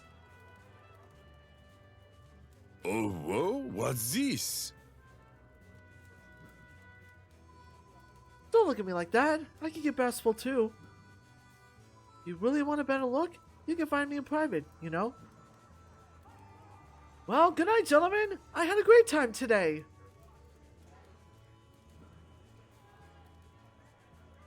Zoomies bows to the crowd and steps away from the table.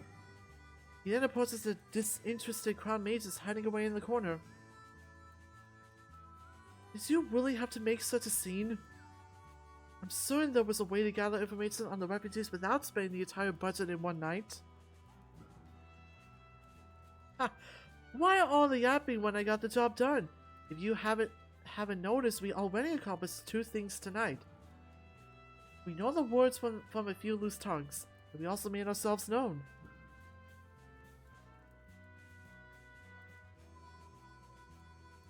Tell me, did you notice anyone leaving tonight? No, I've been looking at you the whole time. The cheetah flashes a cheeky grin. That's exactly what I want to hear. But so sorry, even if you are my summoner, I can't just show you my naked self at your command, understood? No, just kidding, just kidding. No, I wasn't. Then we should move. Time is of the essence if we want to take advantage of our second accomplishment tonight. We're leaving? Tell me, summoners. What do you think of the stories that you've heard today? What do we think? I'm not sure, but it sounds like a group called the Hyena Gang is causing trouble. Are you implying that they're the ones who stole the provisions? Is that what you believe? We won't find the truth by staying here now, will we? So let's get to the bottom of this. And where are we headed? The slums. Needless to say, we're going to look into the Hyena Gang.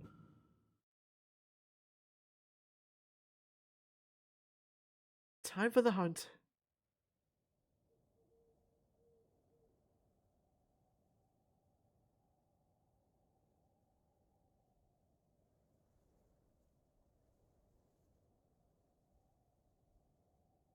Don't you think it's dangerous to be out so late in a place like this? It is indeed very dangerous. You should take this more seriously. What should we do if something goes wrong? Hey, even if it's dangerous, you're crown mages, extraordinary summoners, able to call us heroes on the spot. So ease up, it's going to be fine. But I know you want to track down the hyena gang, but how are we going to find them if you keep being so loud? Ha, we're not looking for them, they're looking for us. What do you mean?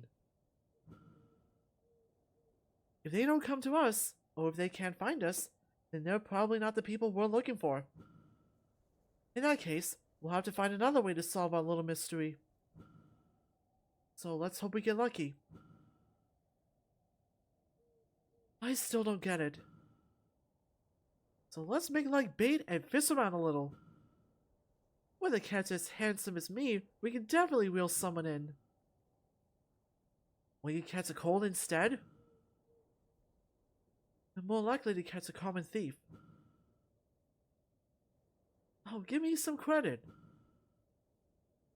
If they can't control the rogues in their own little territory, then they are of no use to us. But, boss, be careful. I suggest you ready yourselves to summon Cerkles at any time. Huh? As if on cue, several unpleasant-looking figures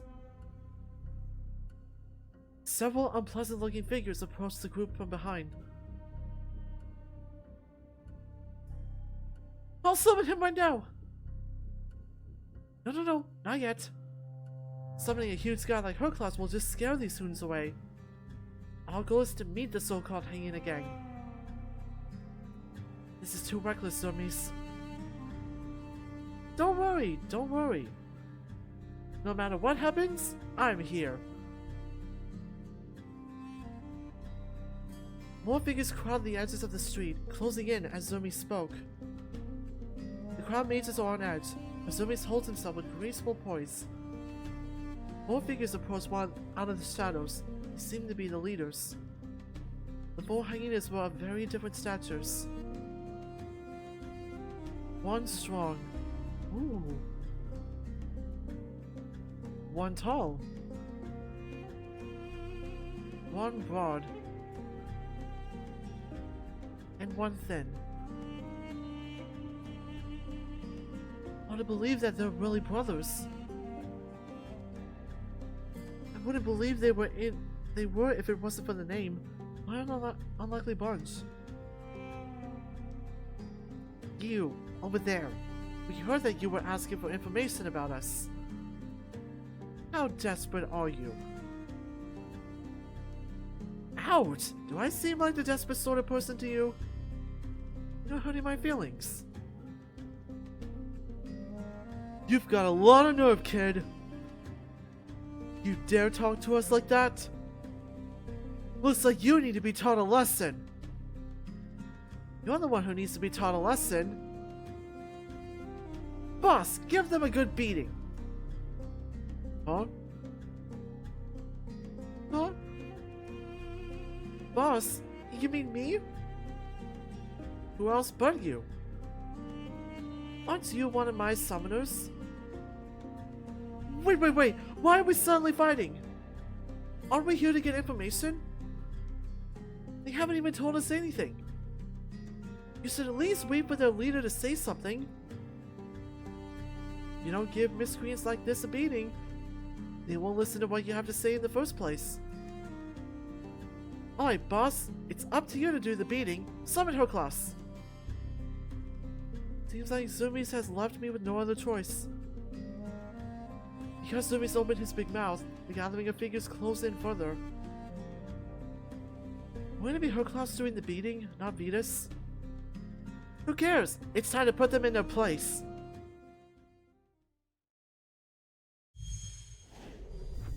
Summon Cerkles and knock the hyena gang down a peg.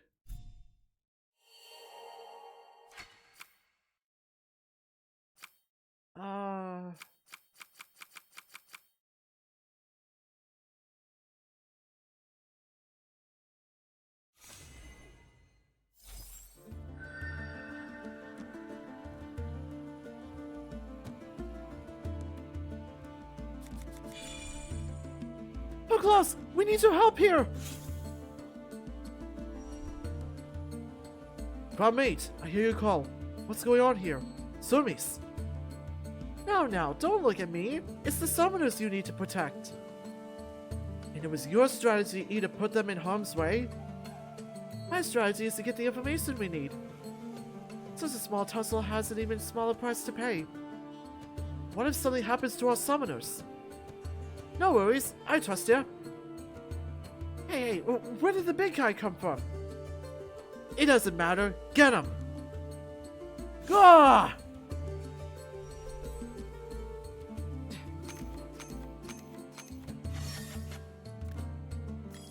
Here we go. Time to do some fighting.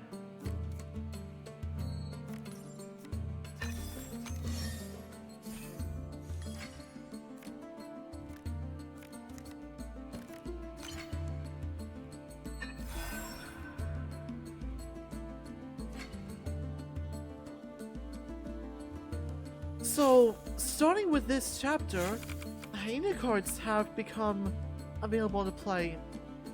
Well, not for this trial, but for future trials.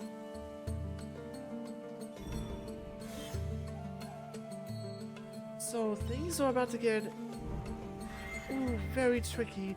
They have a huge hand now.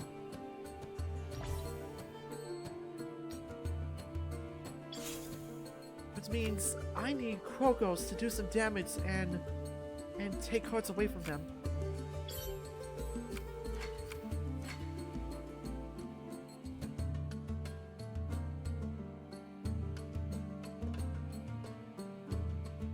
Actually, I'll save Cerkles' attack and have Cerkles attack first. I'll do it once Thin Boy here has energy points. Don't think you're intimidating by bringing in some muscle. A prissy man like him doesn't know how us folk do things. I have to admit, I really don't. Aha, but I think I do. So what'll it be, boys? So we head around back to exchange blows?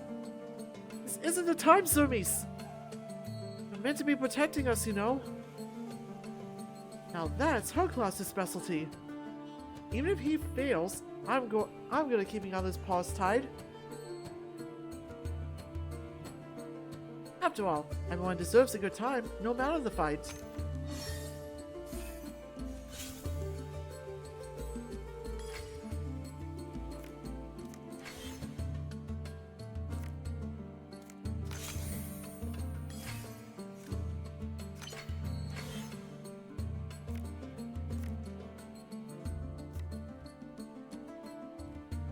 Oh no.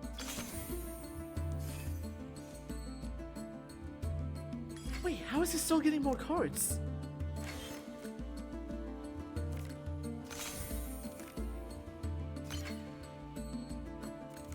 Okay, that saved me.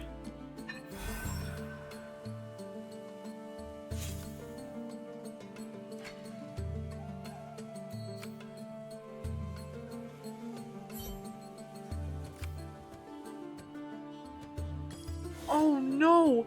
Don't take Cerkles, don't take Cerkles. Crud!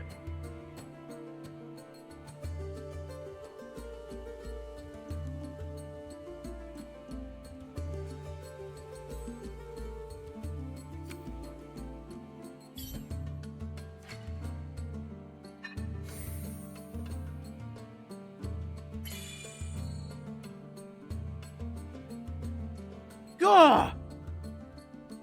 This guy's got a lot of strength, but he lacks dexterity. Dexterity, huh? Then what about those two they're trying to protect? Hey mate, you got something on your mind? If you want to try any funny business, then at least take it somewhere private. Huh? When did he sneak up behind us? When did he sneak up behind us? At least Zoomies is looking out for us. I still feel violated somehow.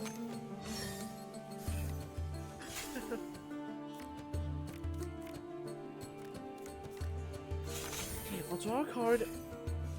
Oh.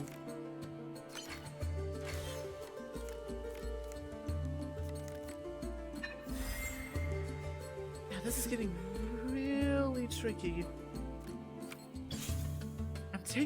taking her class back.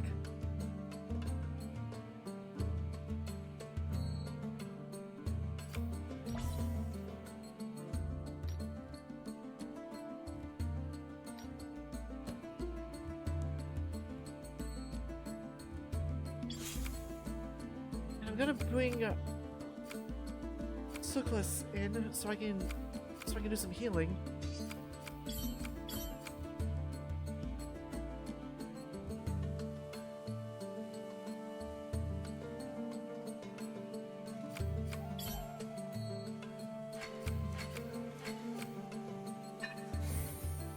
There we go.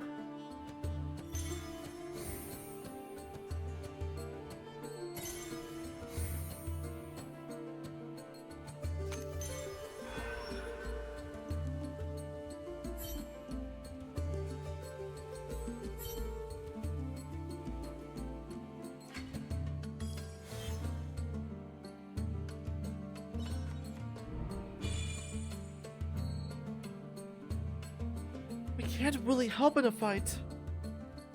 It's okay, boss. Your directives are more than enough. These hyenas are a pain in my arse, though. Especially the thinnest one. He's pretty handy in a scrap. I didn't think Zumi's the savior had it in him to praise someone else. Oh? I think it's the contrary. I praise people plenty. The boss here is a pain in my arse, too. What? You've never said... No, that's not important right now. Yes, what's important is... Huh? Gotcha! Damn it! Zumi's contorts the hyena's arm in a swift motion. The hyena drops his dagger with a stifled yelp before retreating back into the shadows. Does your plan have to be so life-threatening? You'll have to complain to your opponent about that. This is the most entertaining trial we've had yet. I still gotta reduce his disparity, though. I mean, his influence, though.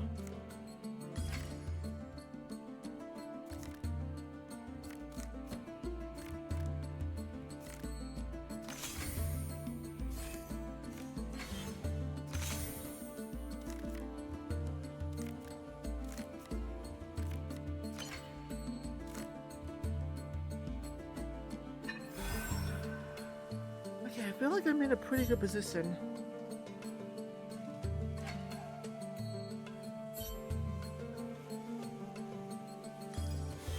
Surprised he isn't trying to exchange hands with me. Oh, you took him back.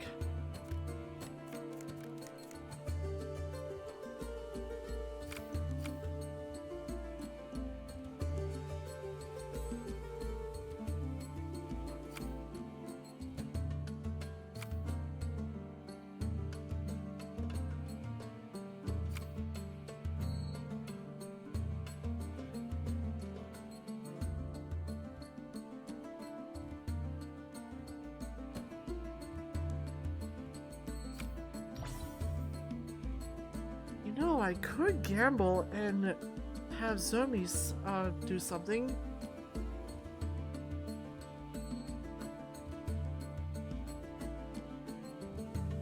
Because I'll be honest, I feel pretty vulnerable with a big hand. And Makari has the ability to exchange all cards with me. So I think I'm better off just putting my hand back in the deck and drawing fresh cards. So I'm gonna do that.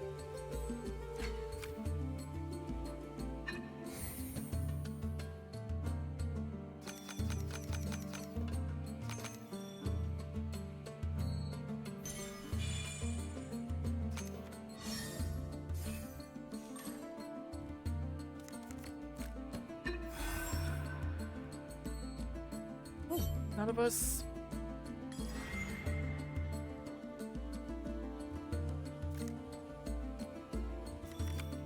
Well, this was easy.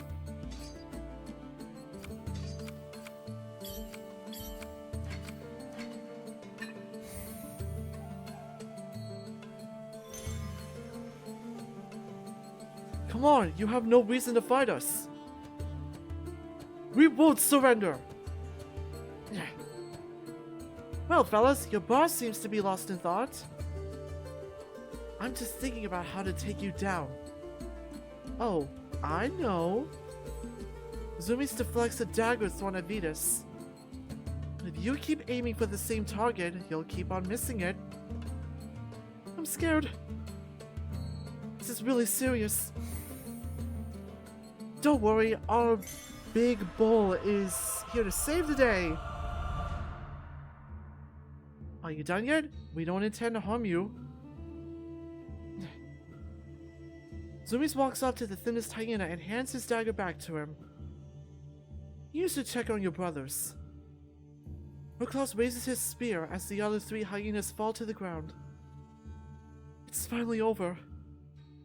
I was too reckless, Zermes. Don't let it happen again. Is that so? Looks to me like everything went according... Shut up, Makari! Hey now, we're going to be alright, Vetus. Yeah, that was a lot easier than the boss fight earlier.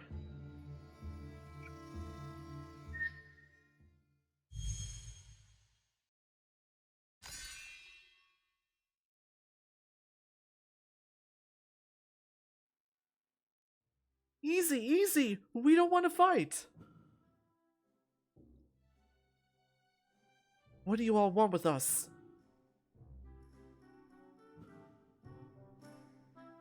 Why does it feel like we're the bad guys now? When it comes to Zermes' schemes, don't concern yourself with what's right or wrong. Pardon? I'm very ethical.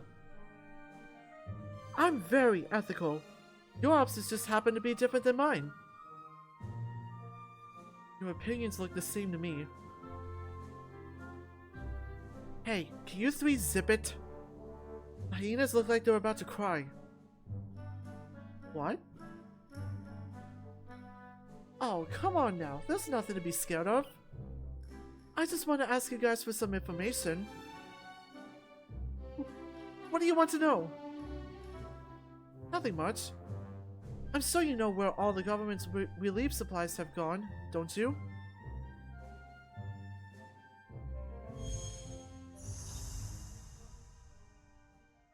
Spacey. Alright, we did it. We defeated the hyena gang. And you know what? I'm gonna call it there. We'll leave what happens next time I stream Astatos.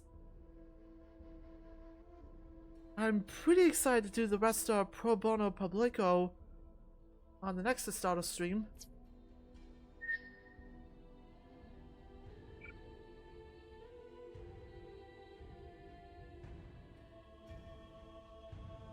So with that, that'll be it for today's stream.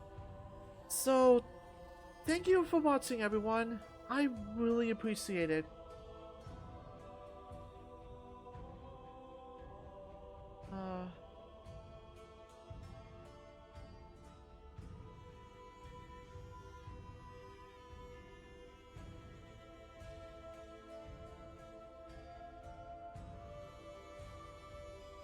I think it's for the best if I link my Twitter post showing my stream schedule for anyone interested in watching future streams.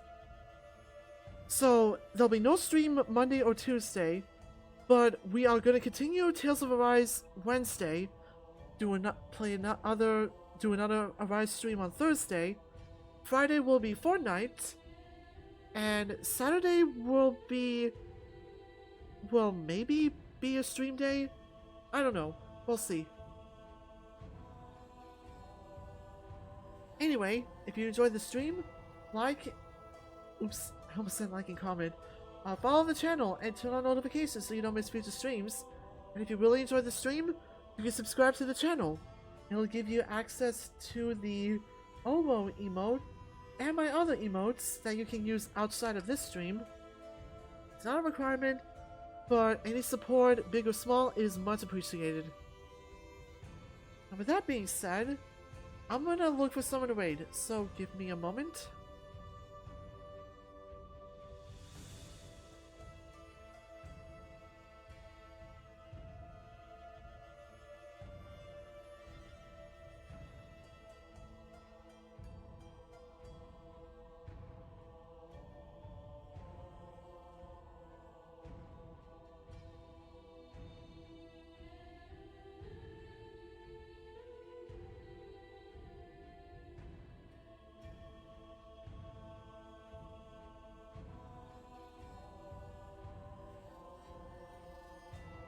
Okay, I know who we're raiding. We're gonna raid Stomps Yeen. He's streaming right now, and he's currently shiny hunting. So let's stop by his stream and support him.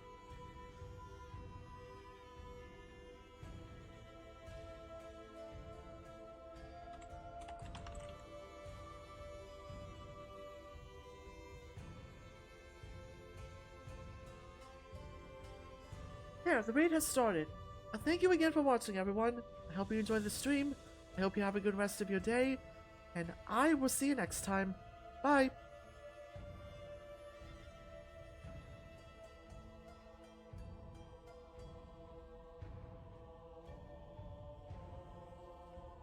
Oh, did I stop the raid on accident? Oops.